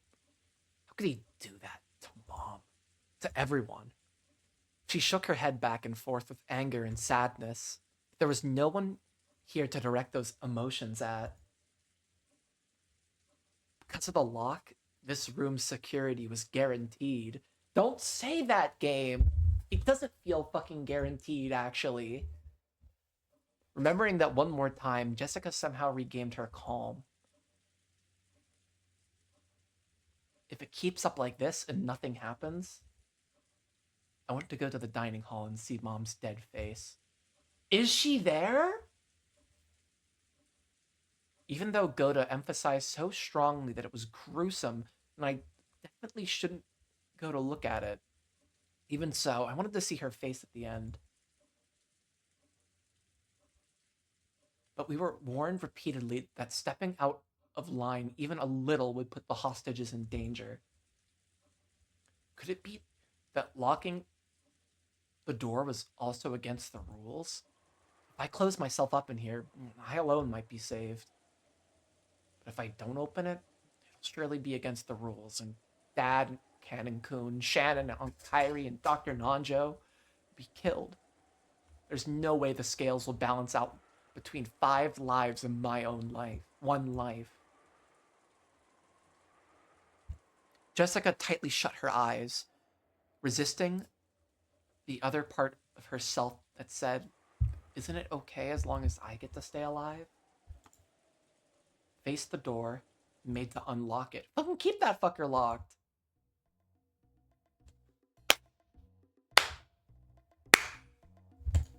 A crisp applause rang out, making Jessica's heart leap.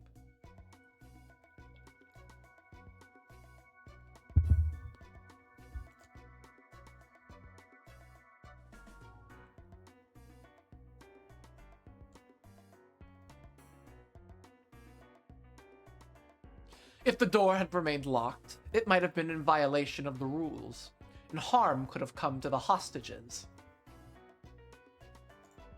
But despite that, your own life might be saved. However, you resisted that temptation and were about to unlock the door yourself. That bravery of yours is worthy of admiration. Who, if I, the owner of this room, searched everywhere a human could have been hiding? Where did this man come from? I don't know, the fucking ceiling. There was nowhere for a human to hide, but could something non-human have managed it? This was supposedly my first meeting with this largely built, middle-aged man, supposedly. I didn't recognize this guy, who looked like a butler and bore the crest of a one-winged eagle.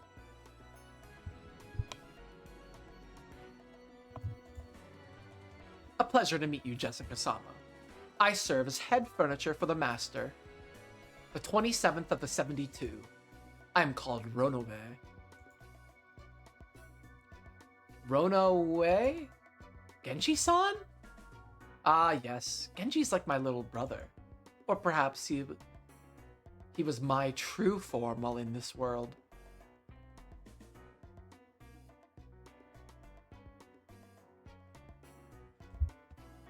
Hold up, taking a screenshot of that.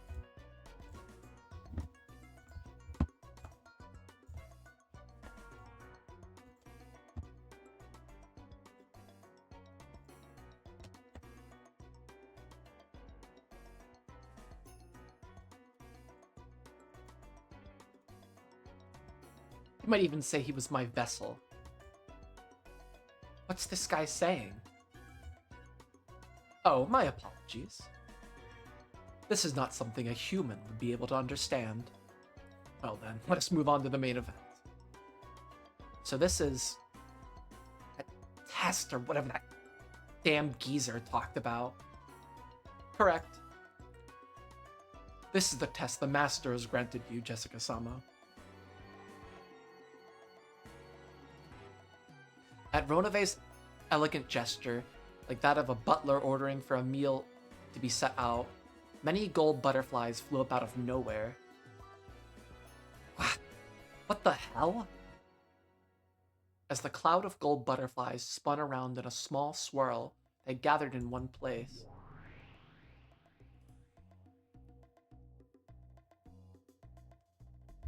Then, that golden mound disappeared like a pile of leaves blown away by a cold, wintry wind, and there lay a western envelope with the one-winged eagle crest done on it in gold leaf. With a gesture, Ronove urged her to pick it up. Jessica timidly did so and opened the letter inside. What's this? It is an exceedingly simple test to determine whether one is qualified to become the successor. Please attend to the question written there with a fitting attitude for the successor who is to support the Ushiramiya family. And tell me your answer, as well as the thoughts that led you to it. Dumbass. Shaking, Jessica looked between the paper and Ronove's face several times.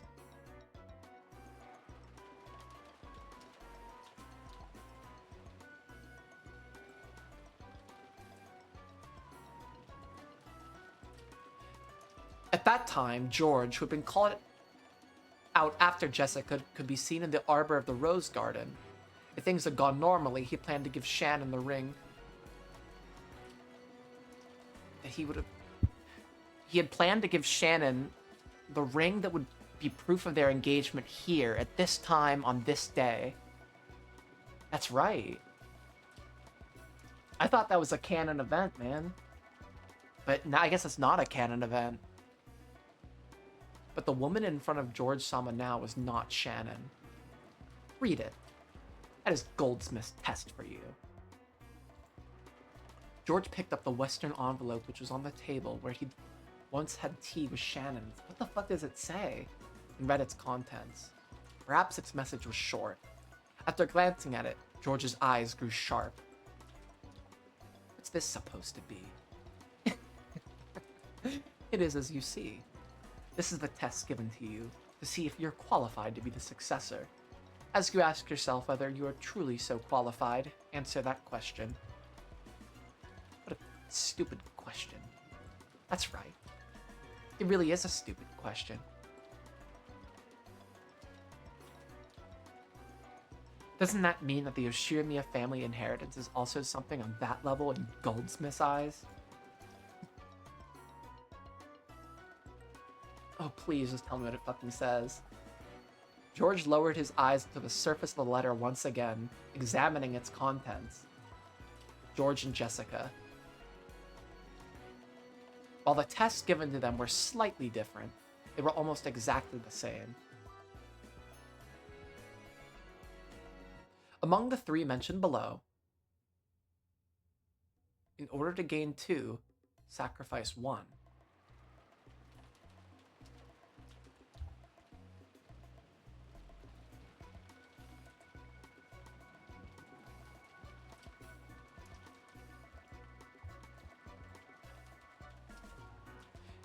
It's a simple 3 choices.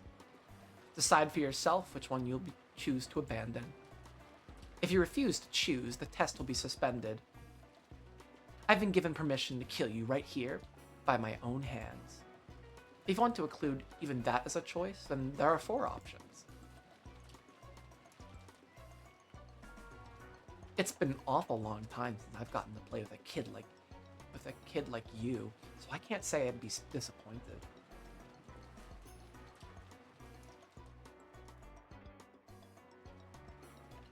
Are these 3 choices only a test? Or will the consequences of my choice be carried out? Don't be so naive. The one you choose will definitely lose their life. Among the 3 mentioned below, in order to gain 2, sacrifice 1. 1, your life, Shannon's life, everyone else's lives. Oh, and hers just said canon.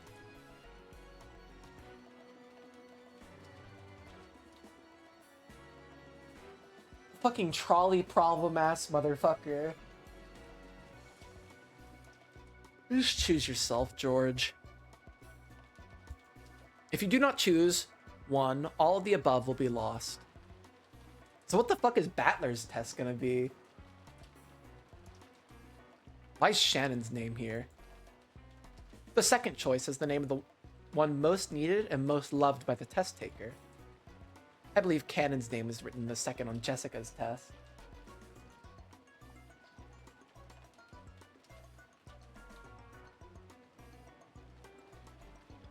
That's the question.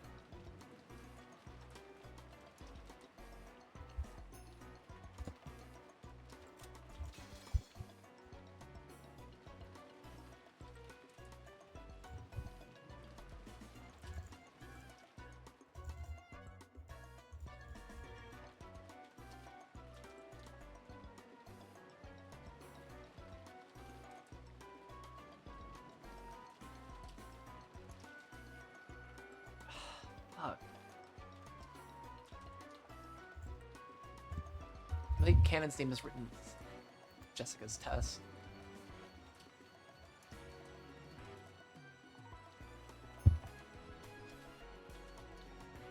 You gave this stupid question to Jessica too? You shouldn't be worrying about Jessica, right? Right now, you are the one being tested. It really is a simple 3-choice test. Which can you throw away for the sake of the other two? Isn't that simple? If you still can't decide, would you like me to lend you a coin?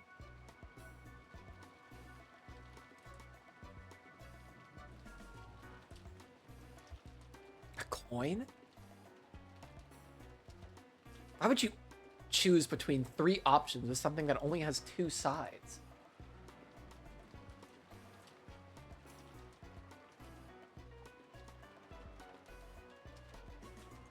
No one would throw away their own life. So there remain only 2 choices that will leave you standing. Will you give up on everyone for the sake of the one you love? Or you give up on the one person you love so that you can save as many people as possible?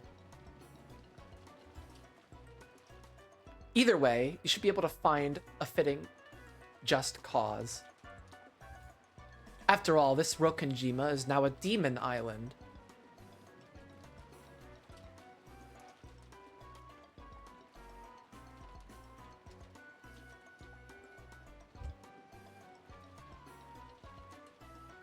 Is now a wait, what was the name of...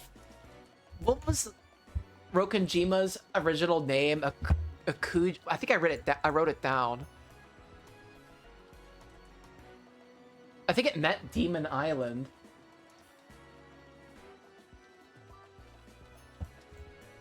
Akumaji or something. Fuck, I forgot they said what the name meant, but I don't remember. I don't even remember where they said that.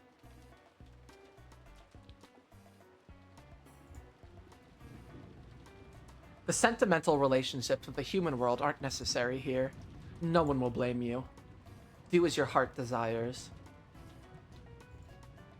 And ask yourself whether you're qualified to succeed the Yoshiramiya family headship.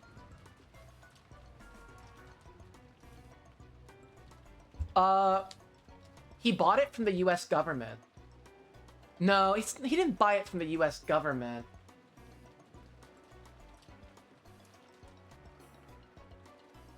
But it was like during the occupation.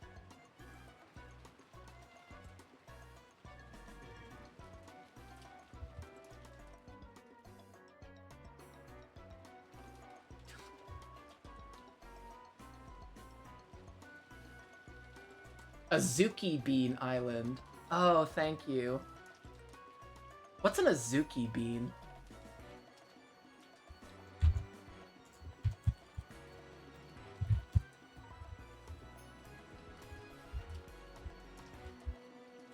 Red beans.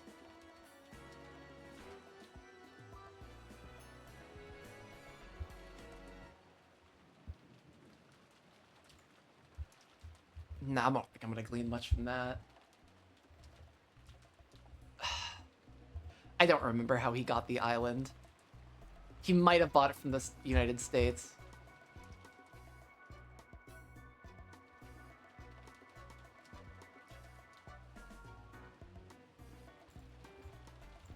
It was, I think they mentioned it in episode 2.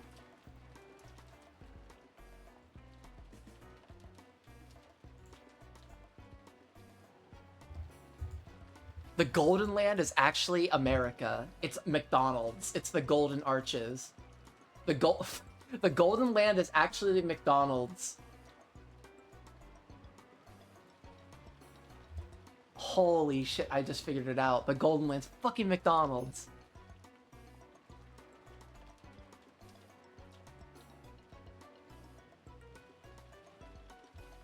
It all makes sense.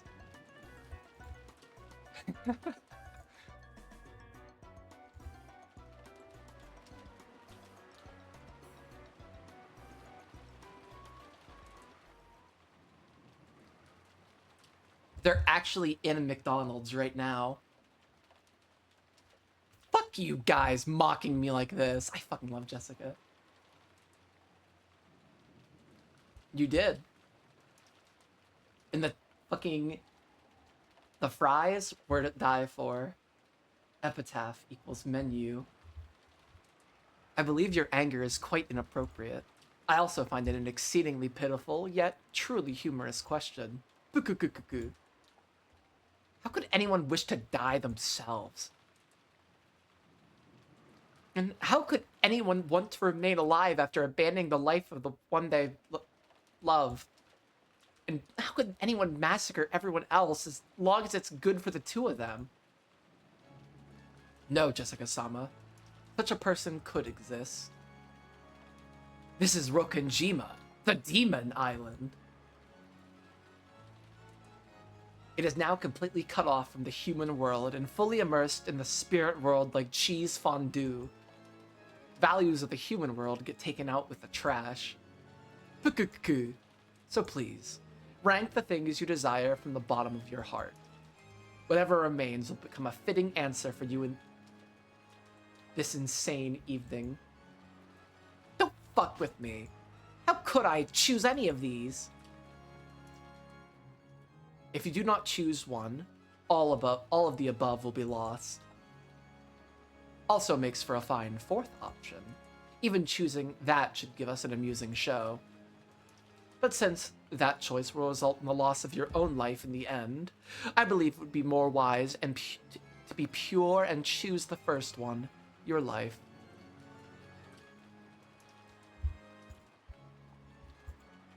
So that the other two will be saved. Everything has been entrusted to your decision, Jessica-sama. Please, let me hear an answer and conviction fitting for the successor to the Ashiramiya family headship. Ronove. I, Ronove, am sincerely hoping for a wonderful answer fitting for the master's descendant who shares his blood. Damn it!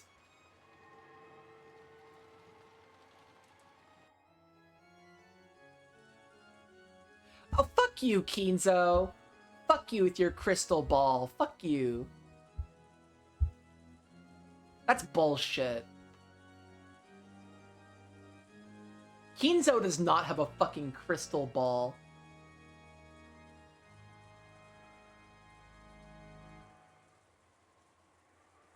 Exactly.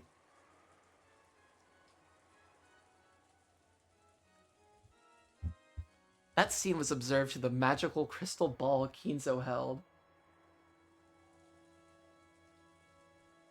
I'm giving too many swags. Kinzo finally couldn't hold it back, and spreading his arms and facing the heavens, began laughing in an explosive voice. What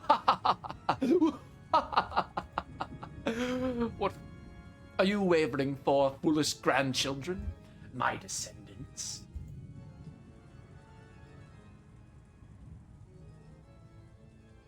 Isn't this problem so easy that you could answer right away? Isn't this a question that should cause you to waver less than whether... What? Isn't this a question that should cause you to waver less than whether to put up butter on your jam or jam on your morning toast?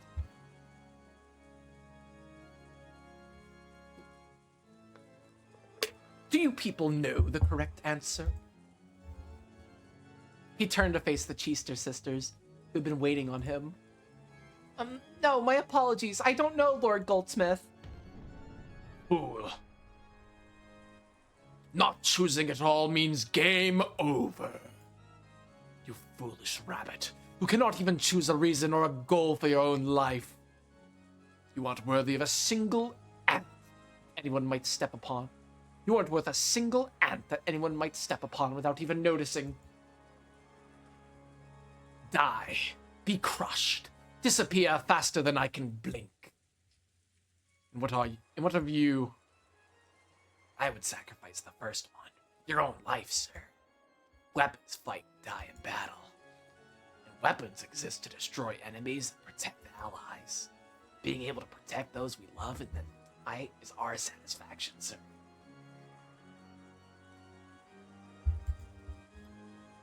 Huh. A truly splendid model answer for a weapon. The immediate reply is very nice. So, have you been raised to think you'll be given an extra carrot for answering that way? That's wrong, see? Even that is wrong, see? Answering that way when you are asked is nothing more than giving the answer that you have been indoctrinated with. You are the same as that other rabbit a second ago. You still live without having chosen a purpose or a goal to strive for. You filth that doesn't deserve it. It would suit you well to be crushed and used as fodder for the other livestock. Yes, sir. Animal fodder would be an honor.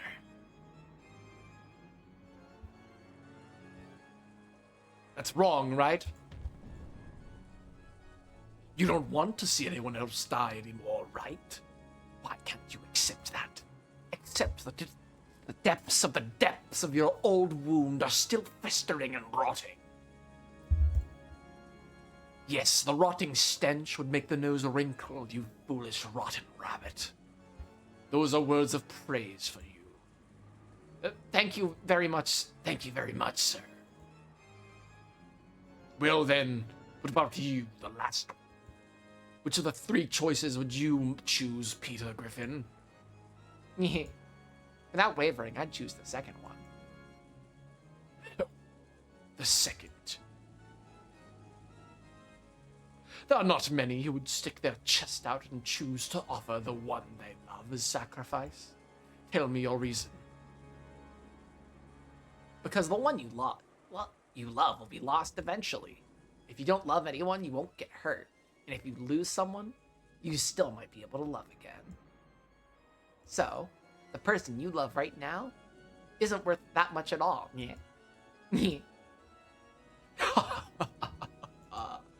I see. So that is why you reach such an answer, you rabbit who has become cowardly from pain caused by love. There is no right answer, actually. It's all fucking subjective. I've heard that rabbits can die from loneliness.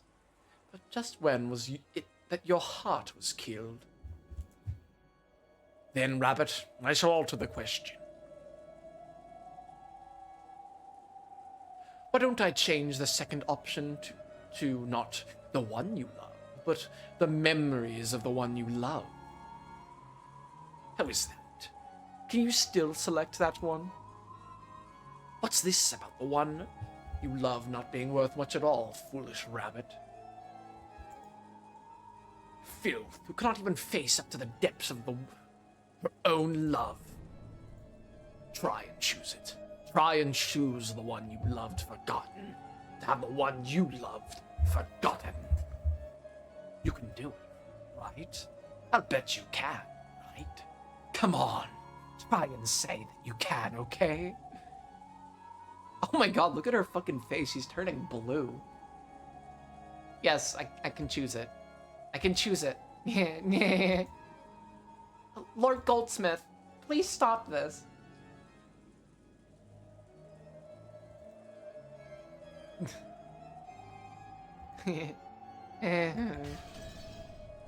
Enough, rabbit filth. Go to Virgilia and help keep watch on the dungeon. Disappear. The Chester sisters, with their respective old wounds of the heart gouged out.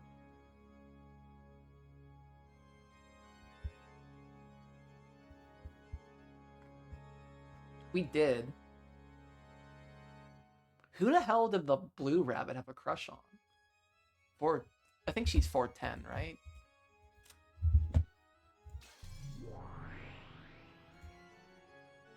Me. Yeah, 410, 00, and 45.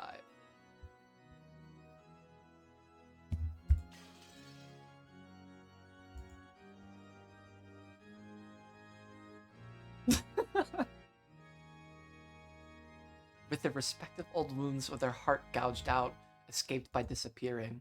After that, even though there was no one to hear, Kinzo continued talking to himself as though in a play. Indeed, that is the nature of this charming test. In truth, no choice can be said to be correct. Instead, regardless of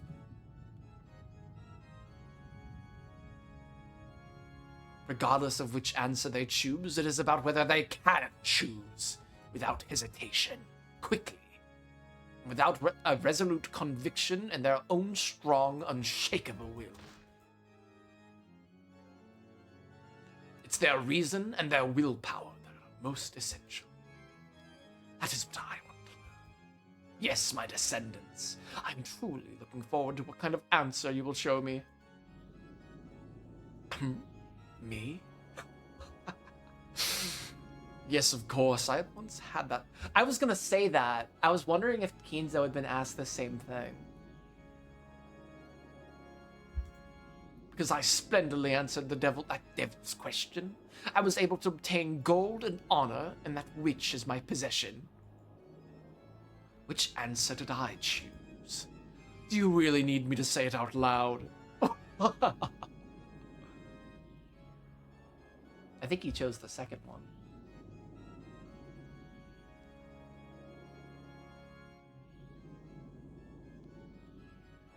Maybe the third, considering his whole family died in... Well, not his whole family, but a lot of his family died, but I'm pretty sure he chose the second one.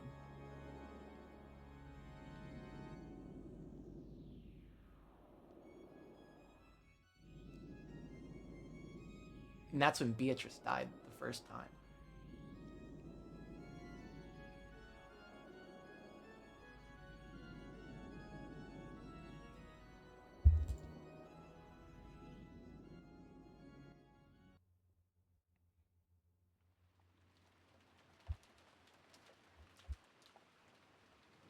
Well then, have you nearly decided on your answer?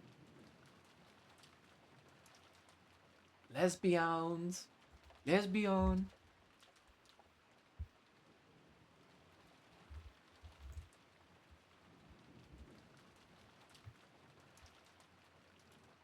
As Jessica started at the letter that had been crushed and lay on the floor, she hung her head in constant silence.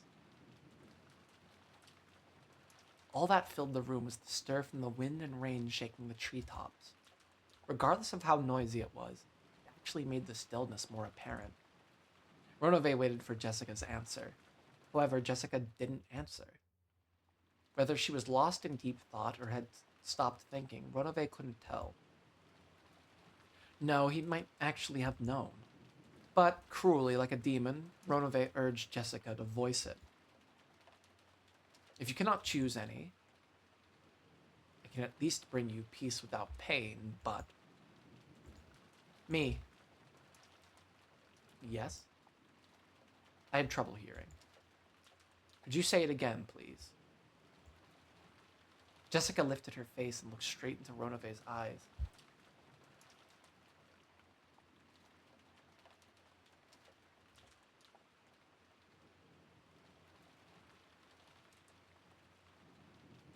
Yeah.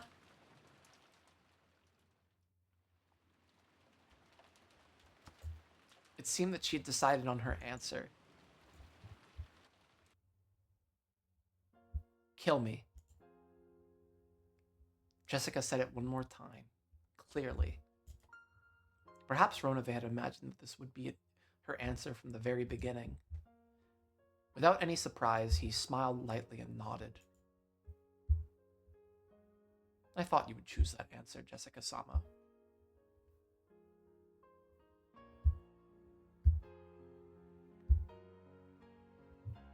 Oh, this is so sad. I hope he doesn't actually kill her. Well then, there is no right or wrong answer to this test.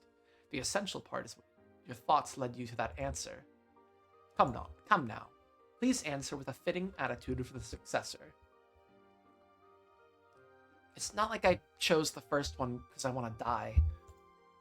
The second one was letting Kanon-kun die. Of course, that was out of the question. So I excluded it. The third one was everyone's lives. Of course, that was also out of the question. So I excluded it. After that, only the first choice remained. Process of elimination, is it? So, it was not something you chose proactively. After chuckling slightly, Ronave dropped his gaze. A human couldn't even imagine what answer a demon would have been expecting. All she could understand that this was apparently slightly below Ronave's expectations. That answer is neither bad nor good. 60%, I believe you would call it. I'm a little disappointed. You're a pretty selfish bastard, telling me to answer with self-confidence and being disappointed when I do. Apparently, there was more to it than process of elimination.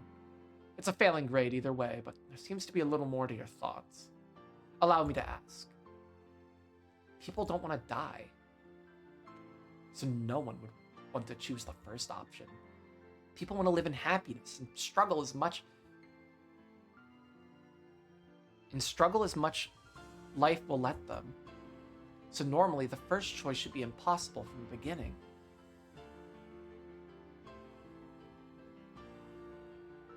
However, you took that first choice. You chose to throw away your own life. Only that choice remained for you. I tried thinking of the furniture that would come after choosing each one. Oh, and what did you see? First, I tried letting Kanon-kun die. Oh, the future, not the furniture. What the fuck is wrong with me? Jesus Christ.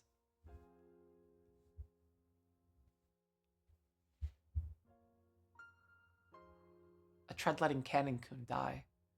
I tried to imagine the rest of my life after having abandoned the one I love. Girl, you're 16. Or she's like 16, 17. Chill.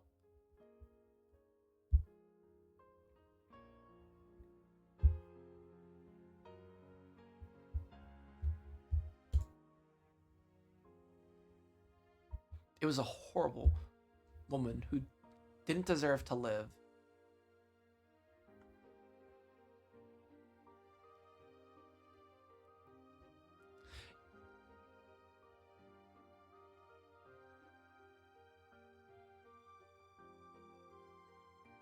You come such a long way. You don't read like a first grader anymore.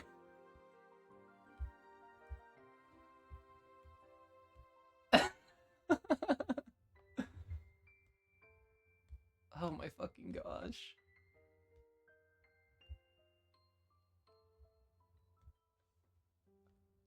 You know,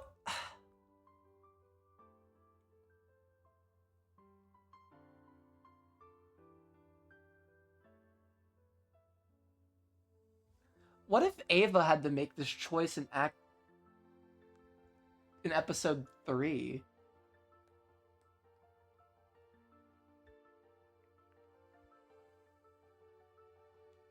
I don't fucking know.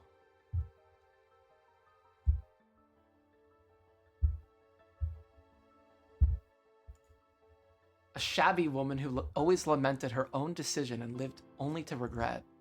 I could never forgive a horrible woman who'd choose to live and abandon the person she loved. I put an end to her myself. How brave. So did you also consider the third option? Yeah, I tried letting everyone but me and Canon-kun die. There's no way Canon-kun would like me if I did that. So, even with Canon-kun, I was forced to bear the cross of abandoning so many people. Even Canon-kun was forced to bear it. I'm not gonna make a foolish choice that leaves Canon-kun bearing that cross. I wouldn't be able to forgive a future me who did something like that. I put an end to that woman myself, too. Jessica had pictured it in her mind. The future her beyond each of the three choices.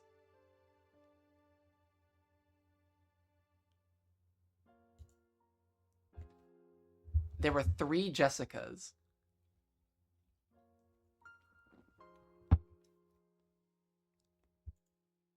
Of the 3, 2 had regrets.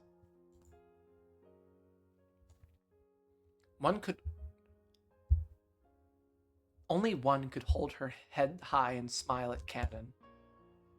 You know, I once had the nerve to preach something to Canon-kun.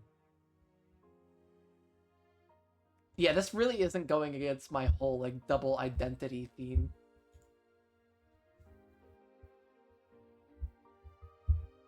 Something about trying to live life to the fullest. Live your life to the fullest. Meaningful words.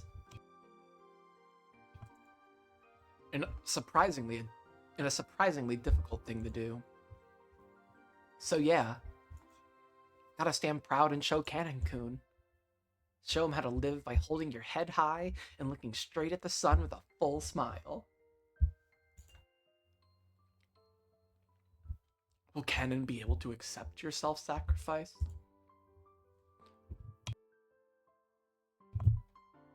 Haven't you thought that your selfish decision might hurt him more than is necessary? That's why I want to leave a message. I will listen, but I am, after all, a demon. I may not keep my promises, you see. Keep it. Your promise. Jessica spoke that looking quite unconcerned. She had asked the demon who was about to take her life to pass on a message, and she didn't think at all that she would be betrayed. At that extremely innocent smile, Roname closed his eyes lightly and shrugged his shoulders. I see nothing wrong with that. So, what shall I tell him?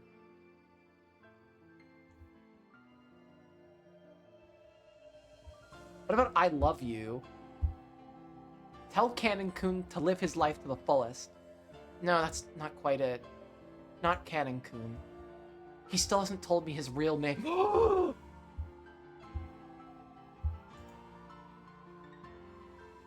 Tell the real Canon-kun to live his life to the fullest. Tell him that. Milady. Jessica, you really are. Ronave is fickle, so he might not have passed the message on. You certainly are fortunate to have me here showing you this scene. I hit the mic all the fucking time. It's just part of my stream. It's just part of my jank.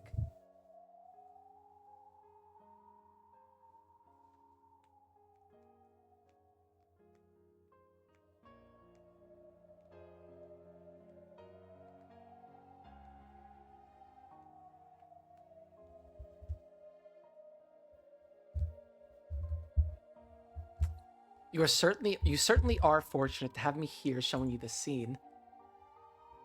A musty 3-sided mirror was set. Then sometimes I do this. Like, that's when I'm muting my mic.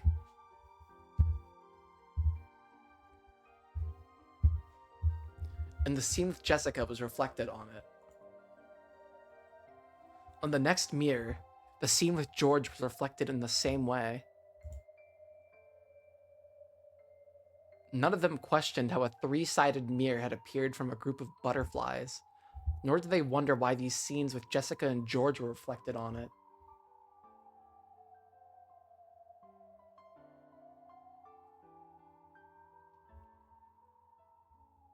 Why does the mirror have 3 sides?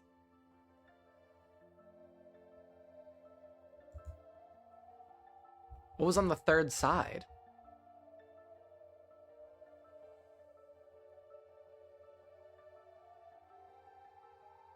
I imagine like one of those triptychs, like something out of like the Renaissance.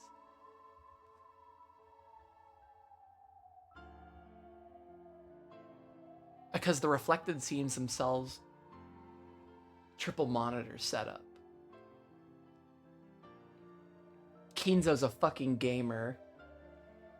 His study is actually his gamer den. His absinthe, his G Fuel. Beatrice is his Discord kitten, and he is a Discord moderator.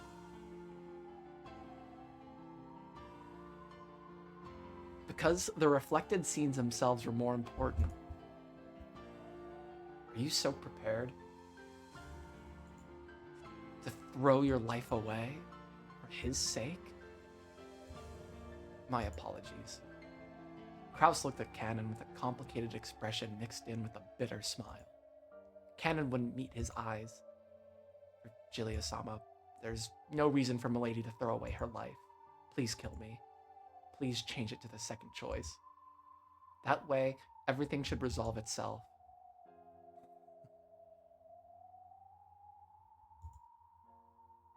I'm not capable of granting that wish. After all, this is Jessica's own decision, which she herself chose. At that time, suddenly the air split and the Cheester sisters appeared, flying into Virgilia's chest. Virgilia-sama!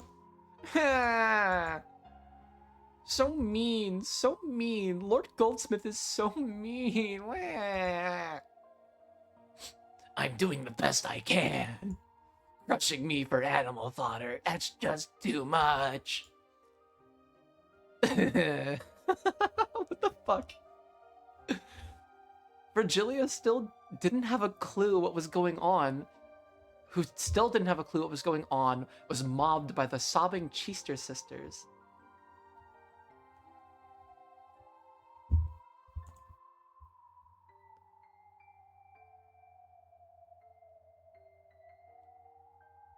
I'm glad you fucking realized how ridiculous me doing a voice of Solid Snake crying is. There. Everything's alright. Don't cry. I'll make you some delicious tea. I'm leaving it up to you to guard this place. If they do anything suspicious, inform me immediately. The goat attendants all faced each other, nodding their heads.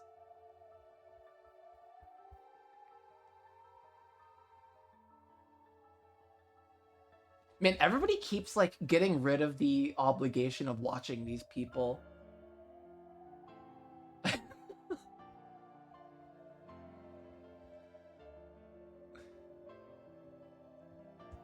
Oh my fucking god. This is like the silliest fucking Umineko stream for no fucking reason. The sound of them going upstairs could be heard. They had probably gone to an upper floor. This is our chance. It looks like these goat heads are morons. I wonder if we can trick them. Kyra realized that an opportunity had arrived, but even so, she hadn't thought of a way to break the metal bars. The Jessica reflected on the 3-sided mirror had her eyes closed, as though in contemplation. The way she had both hands stuck into her pockets, wanting to be defiant until the very end, might have been her own aesthetic stance. That's all I have to say. Kill me. Understood. Well then. Fear not, I shall make your death more gentle and merciful than any sleep. As Ronave raised his palm, he slowly approached Jessica. Damn it! Ah! Realizing that his daughter was about to be killed, Kraus went half mad and repeatedly body-slammed the metal bars. The goats looked like they were sneering at how a mere human didn't stand a chance at breaking those bars. Kraus's pointless efforts certainly may have been comical, but Kraus was giving it everything he had. He was now living with all he had as Jessica's father so that he could save her. This is like the most fucking like plot present in like fatherly we've ever seen Kraus in 130 fucking or 120 hours of this game, which is absolutely fucking bizarro.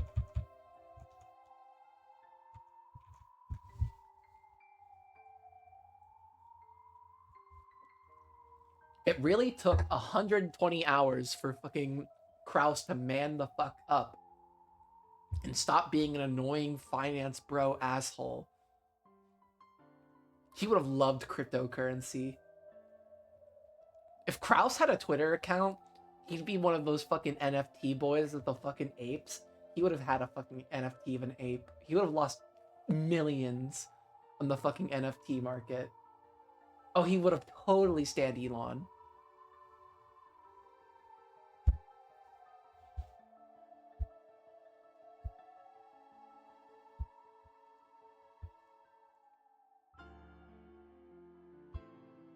Cannon made tight fists with both hands. If he used his cursed power, he might be able to cut through even metal bars. Cursed powers. It's Jujutsu Kaisen. God damn. But there were a full 3 goats. There were no way he could defeat 3 of them in an instant. Well, maybe have Shannon help you. It would probably be reported, and then even Virgilia and the Cheester sisters would probably dash in.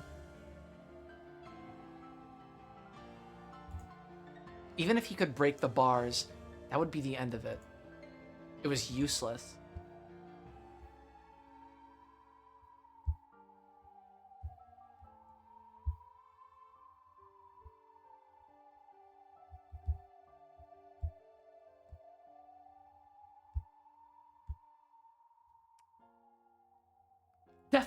Definitely after Ava's perception in episode 3.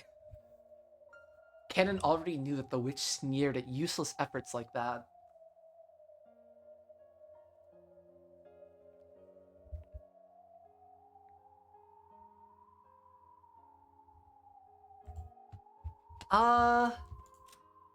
I've definitely talked about who has the worst fits before, but as to who has the best fit,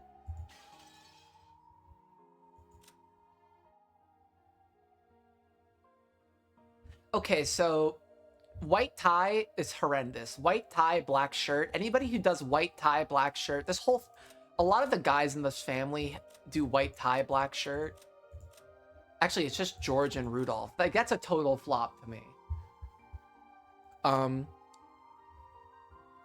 I thought this was a very weird and girly dress at first.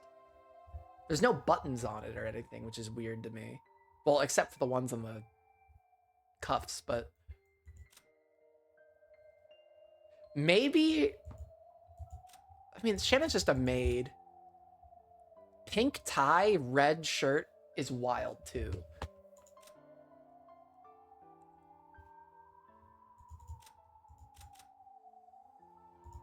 I don't want to say Nanjo. I really don't want to say Nanjo.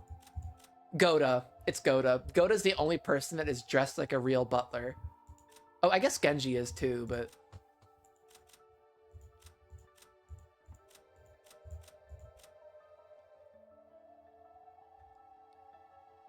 Ava?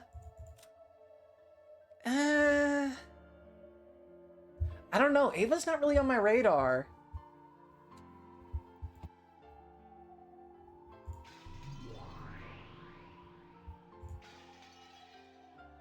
That outfit is cunty.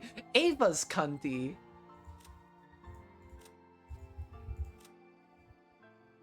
This guy has such a weird ass fucking face. Juzo looks like a fucking Kingdom Hearts character. That's my fucking thing.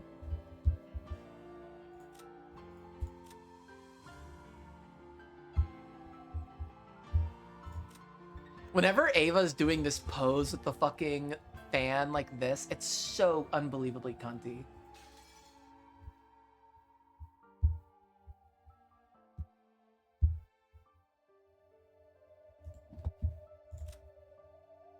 Oh yeah, I never even considered the fact that it was covered in eagles. And she has like a tattoo of it. How the fuck does she have a tattoo? Japanese people think tattoos are like a bazillion times worse. Or to pierslop. We could just call it pierslop. I've definitely used the phrase pierslop already. To describe like just the stupid bullshit. But also, you fed that to me, Kakash. Beatrice has a tattoo too? Damn, these kids are total delinquents with their fucking tattoos. Oh, maybe I could see it on when she's wearing that schoolgirl outfit. Whatever, I'm not looking now. Ken already knew that the witch sneered at useless efforts like that. So he could do nothing but stare at Krause's repeated body slams. He's like a fucking sumo wrestler. George Sama. Shannon, who had been looking at the three-sided mirror, raised her voice. When they looked, they could see George, who had been silent the whole time, lift his face. It seemed that George had also decided on the answer. He decides on the same fucking shit.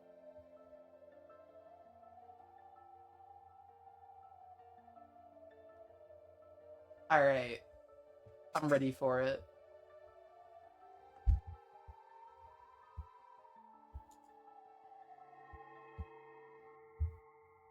Uh-oh. Oh, never mind. We're just changing perspective. Have you decided on your answer? Yeah, I've decided. I wonder if George is going to choose killing everybody else. Because that would be super fucking interesting, I think. Is it an unwavering answer?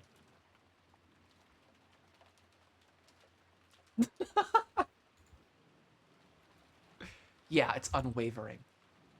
Then let me hear it. Oh, by the way, it seems Jessica decided to take the your life option. Surely, such an indecisive person as you isn't going to choose the same answer, right? Jessica gave her own answer. No matter which choice that was, it was Jessica's answer. It doesn't influence my answer in any way. I see. Then let me ask again. Among the three mentioned below, in order to gain 2, sacrifice 1. Your life, Shannon's life, everyone else's lives. Which one will you choose? Could it be the first one, like Jessica? Wrong.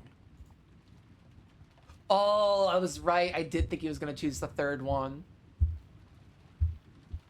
Oh.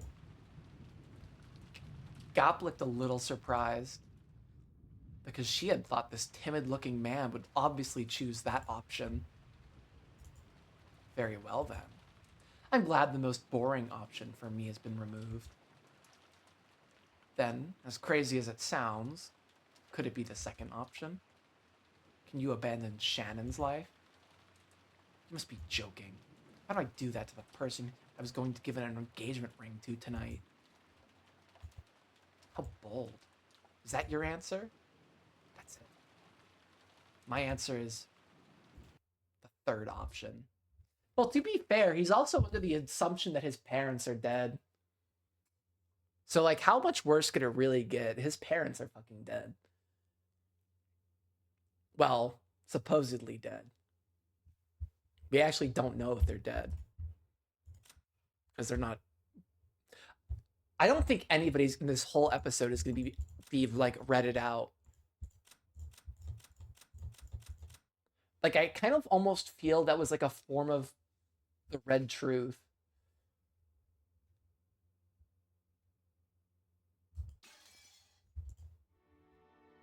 George took the third option. Everyone else's lives. Unsurprisingly, Gap hadn't imagined that he'd give an answer like that. She had been sure that he'd choose the same one as Jessica. So she was interested in how he had reached that answer. How he had reached an answer that had surpassed the imagination of the 33rd ranked of the 72 demons. I want you to tell me the circumstances that made it possible for you to sacrifice the lives of everyone else so that you and the fiancé you love would be safe.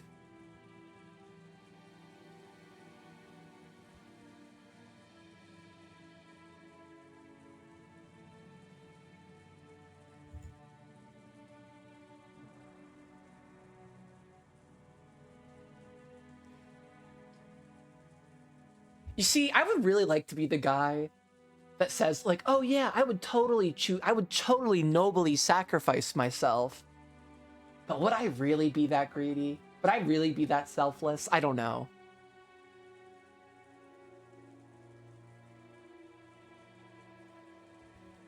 Did you use the process of elimination like Jessica? Wrong. I clearly have no choice except this one. You don't care what happens as long as it's good for you. So you can sacrifice the world for the woman you love? What are you even talking about? What? George faced the demon as he spoke, almost as though he was disgusted. Tonight, I plan on calling Shannon right here and giving her this ring as proof of our engagement. There probably are quite a few people who wouldn't celebrate an engagement between me and Shannon.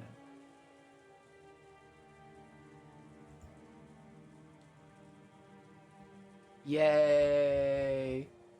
I was prepared to make enemies of the entire family by announcing my engagement to her. I've been prepared. Since the time I came to this island. No, that's not it. Since the time I confessed that I wanted to engage her. So you can sacrifice everything else as long as you can get married. Marriage means continuing to be your wife's ally for your whole life.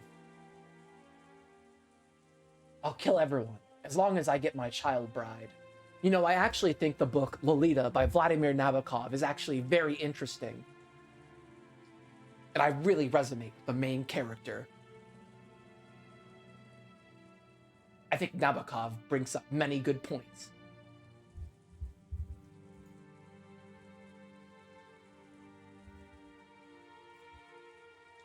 Fuck, I gotta be right back, I'm sorry. Yeah, it's been totally twisted. I'll be right back.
Okay.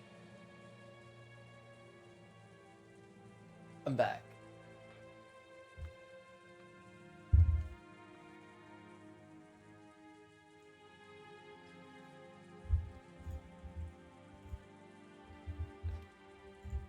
I was prepared to have the entire world as my enemy for her sake. Pierslop. Total fucking pierslop.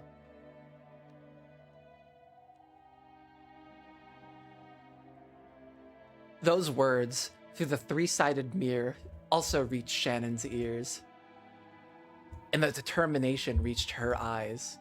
Shannon certainly had promised to be given an engagement ring tonight. Then this incident had occurred, and she hadn't been able to receive the ring. But now, even though it wasn't in the form of a ring, Shannon had received something even greater. And as proof of that, a single tear with the same sparkle as a diamond. Okay, game, that's a bit much. Dripped down. Is that a little too on the nose?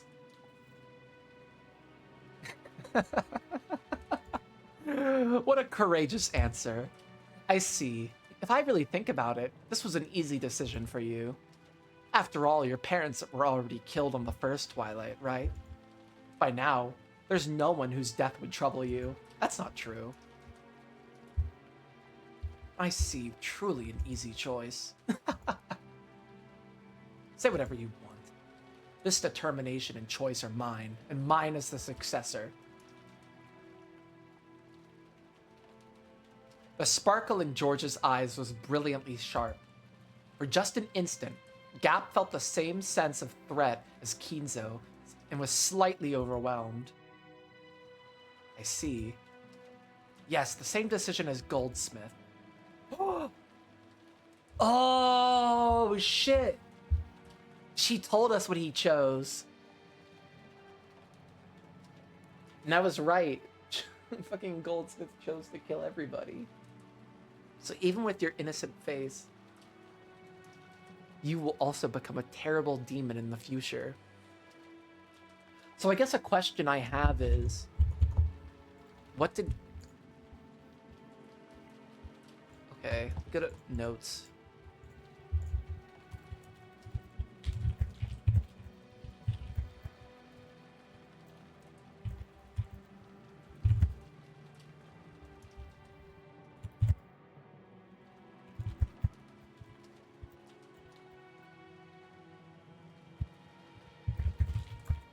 Okay.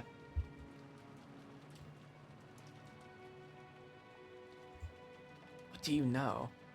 We might get along pretty well. You will succeed, Goldsmith. Eventually, I may even be someone to serve you. That could be surprisingly interesting. Still, if we're being told that Kinzo chose love over his family, no. He already did choose love over his family. That's why they're all dying. In a way.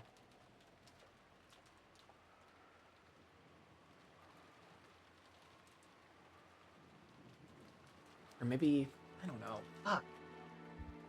Gappa needed to change her opinion of George. This man bore a determination and resolve unimaginable from his outward appearance. And not just now, but since the very beginning. I'm prepared to inherit the headship right away. No, that's not it. Take a shot every time Umineko says the phrase, no, that's not it. You told me to think as the head. To think as the head in this test. So I answered based on the premise that I am the head. No, even that's not it. Oh my fucking god. Forteissimo. Useless. Useless. It's all useless.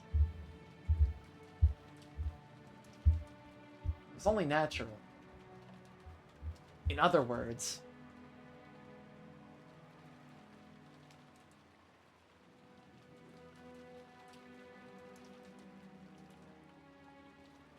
I thought of the head himself. I am now the head of the Yoshiramiya family.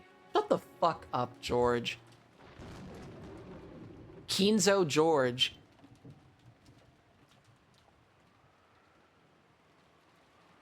George Zoe. You know, it really fucking lines up because in the last episode, he was like talking about how he would do everything fucking Kinzo did if it meant a chance to see Shannon again after she died. He's got that same fucking lovesick puppy dog obsession.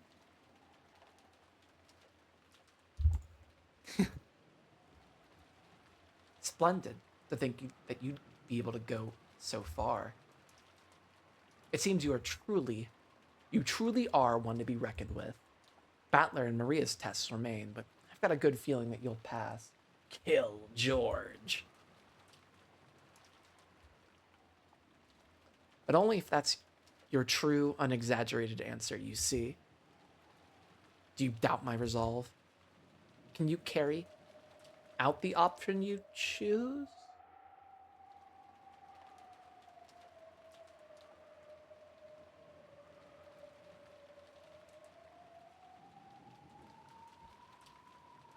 Fuck, maybe Kinzo is the one who killed everybody. Jorge.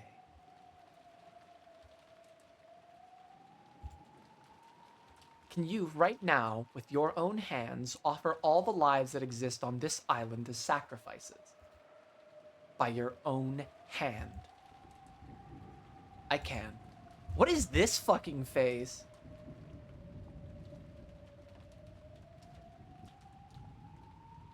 What the fuck? I've said I was prepared to do so several times. Ha! Then return to the guest house right away and kill Battler and Maria. When that's done, I'll bring you the other hostages. Execute each of them except Shannon before her eyes. You can do it, right? I can. My resolve is on a whole different level from yours. Then carry it out. Death for them all. Complete this blood-stained ceremony as the new Ushiramiya family head. Understood. I'll carry it out. I'm already the Ushiramiya family head. Yes, that's right. Stain that throne red by your own hands. You'll become the king of the spirit world who controls the demons. Gap was convinced. This man truly was fitting to succeed Kinzo's madness. What the fuck does this mean?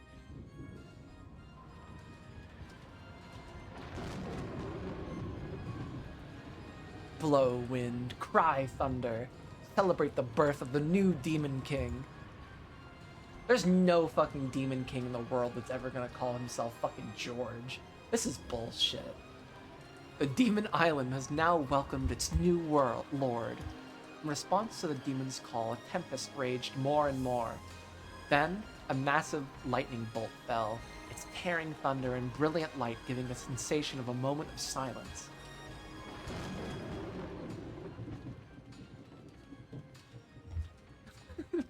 Jorge is on the Rokanjima boat logs. So, about the order of the murders. I get to choose that, right? Please, as you wish, your majesty, the new Demon King of Rokanjima, as your heart desires. Well then, to start, that means the first one's gonna be you. Got a problem with that? Huh? A gust of wind blew, stirring up George's jacket as if it was a cloak. It was very much like the cloak worn by the head. It definitely carried that impression of dignity. At that time, Gap truly did see the storm wiped away and the sky covered with a pure white and vast full moon. The man who called himself the new head bore the full moon on his back and sneered at the demon. Even the lives of the entire Ushiramiya family are now part of my fortune. Reparations will be made for the damage that's been done, and it won't come cheap. You didn't seriously think you could take my parents, Aunt Natsui, Uncle Rudolph, Aunt Rosa, and Genji. Well, I don't give a fuck about Genji. Genji-san's lives and expect me to overlook it, right? Oh. Impertinence.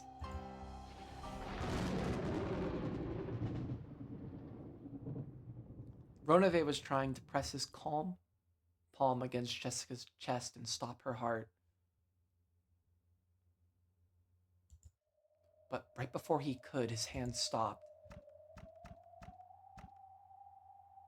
On the carpet at their feet, 1, 2 small red flowers bloomed with a plop, plop.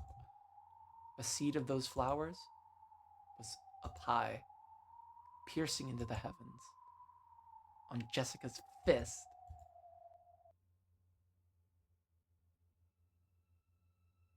Yes, they're fucking rebelling. Ronave's nose was stained red with spewing blood, and those drops had been dripping onto the carpet.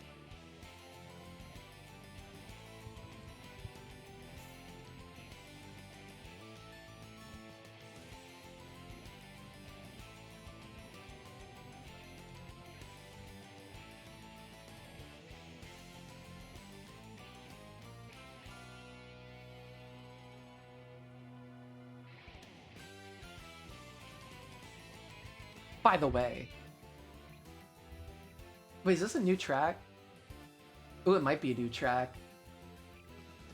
Yeah, George is fucking terrifying.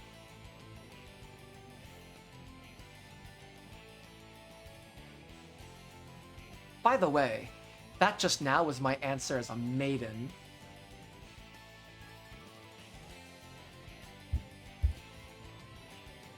My answer as the successor is different.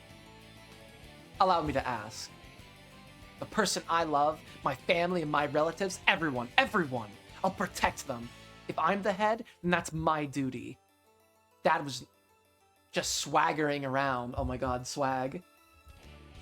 He protected me and Mom. He fought the pressure of the succeeding the Ushiramiya family for decades. That's why I know being the successor is nothing trivial. And you know what? I can give up. Betting my own life is something I can do easily. Jessica knew. She knew that in order to protect her family, her father had bluffed and fought alone continuously.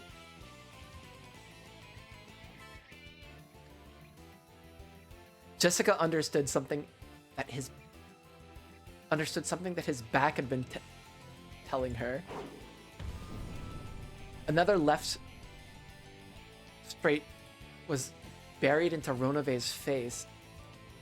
The terrifying strike wasn't just due to the brass knuckles? Where the fuck did she get these? What the fuck? She's like a... Why the fuck does she have brass knuckles? Oh my fucking god, you could kill somebody with those. Or beat them to a pulp.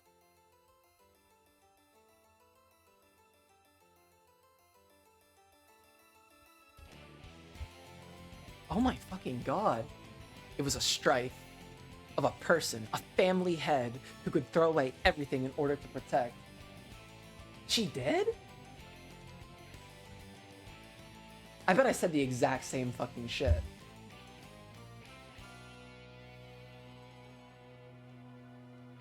Did she have them when Ken was in the room with her?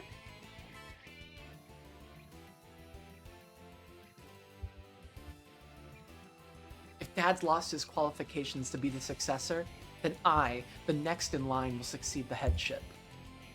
Head of the Ushiramiya family, Ushiramiya Jessica.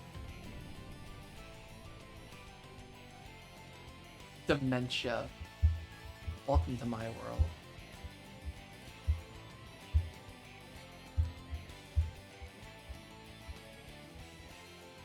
I'm not the kind of coward who'd let you do whatever you like anymore.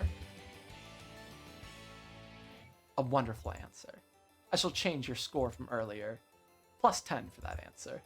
Plus 10 for that splendid left straight. She's at an 80 right now. Which means that plus 20 more would make for a perfect 100, yeah? As Ronave jumped backward, somersaulting in midair, he violently wiped away the blood pouring from his nose. It had become not blood, but petals of a red rose. The blood on his face was wiped off, and in its place was a grin filled with a delight he hadn't felt in so many centuries that he couldn't remember. I, Romave, will test to see whether your resolve is worth full marks, understand? Shut up, shut up! Come at me! Come into the abyss! What? Suddenly, beneath George's feet, a pitch-black pitfall opened its mouth wide.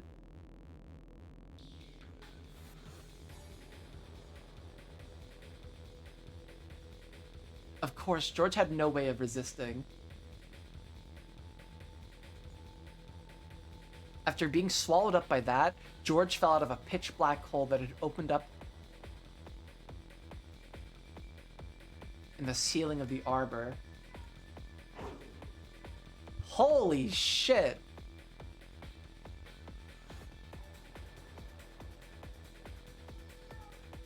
Death from stupefaction. Look at... Jesus Christ. Just, like, wear a full dress. Come on. As George fell down, he was hit by a reverse roundhouse kick from a sharp stiletto heel, like a strike from a carefully aimed bee. Oh my god. The bite of 87. The bite of 86. The instant George, after being blown out of the arbor, thought that he'd swallowed... I totally fucked that up. The instant George, after being blown out of the arbor, thought that he'd be swallowed by a rose bush. Why are Jessica and George fighting gay people?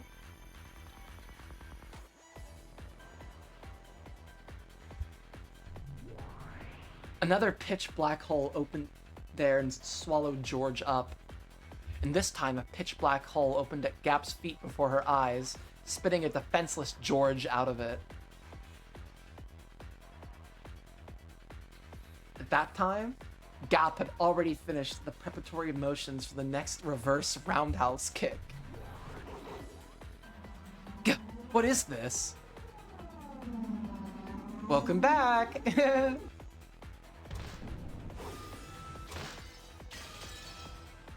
Man, George is getting his fucking ass whooped. At least Jessica got a good couple blows off.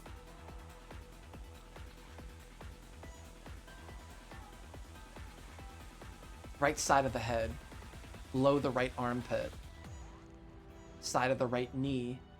As Gap danced and spun like a small cyclone, she kept hitting him left foot, right foot, right foot, with successive roundhouse kicks. The fourth one became a sweep, cutting George's feet out from under him and making him fall down. Of course, there was no floor there but a pitch black hole, and George was swallowed up once again. Gap once again spun around like a small cyclone. George was once again spat out from the ceiling of the arbor. Take this and reflect. The abyss ends with a single strike. Die! This is so fucking shonen.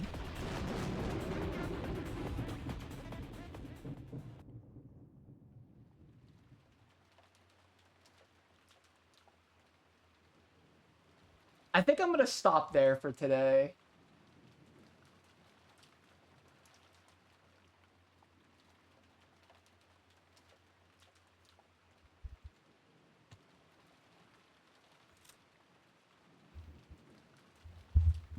I will be back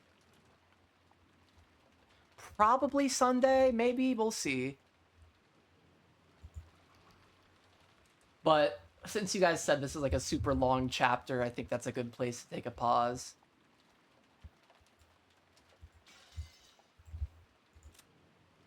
Alright. Yeah. Wait, fuck. Fuck. Oh my gosh. Good night, folks. I will see you maybe Sunday. We'll see. If not Sunday, then definitely Monday. Bye.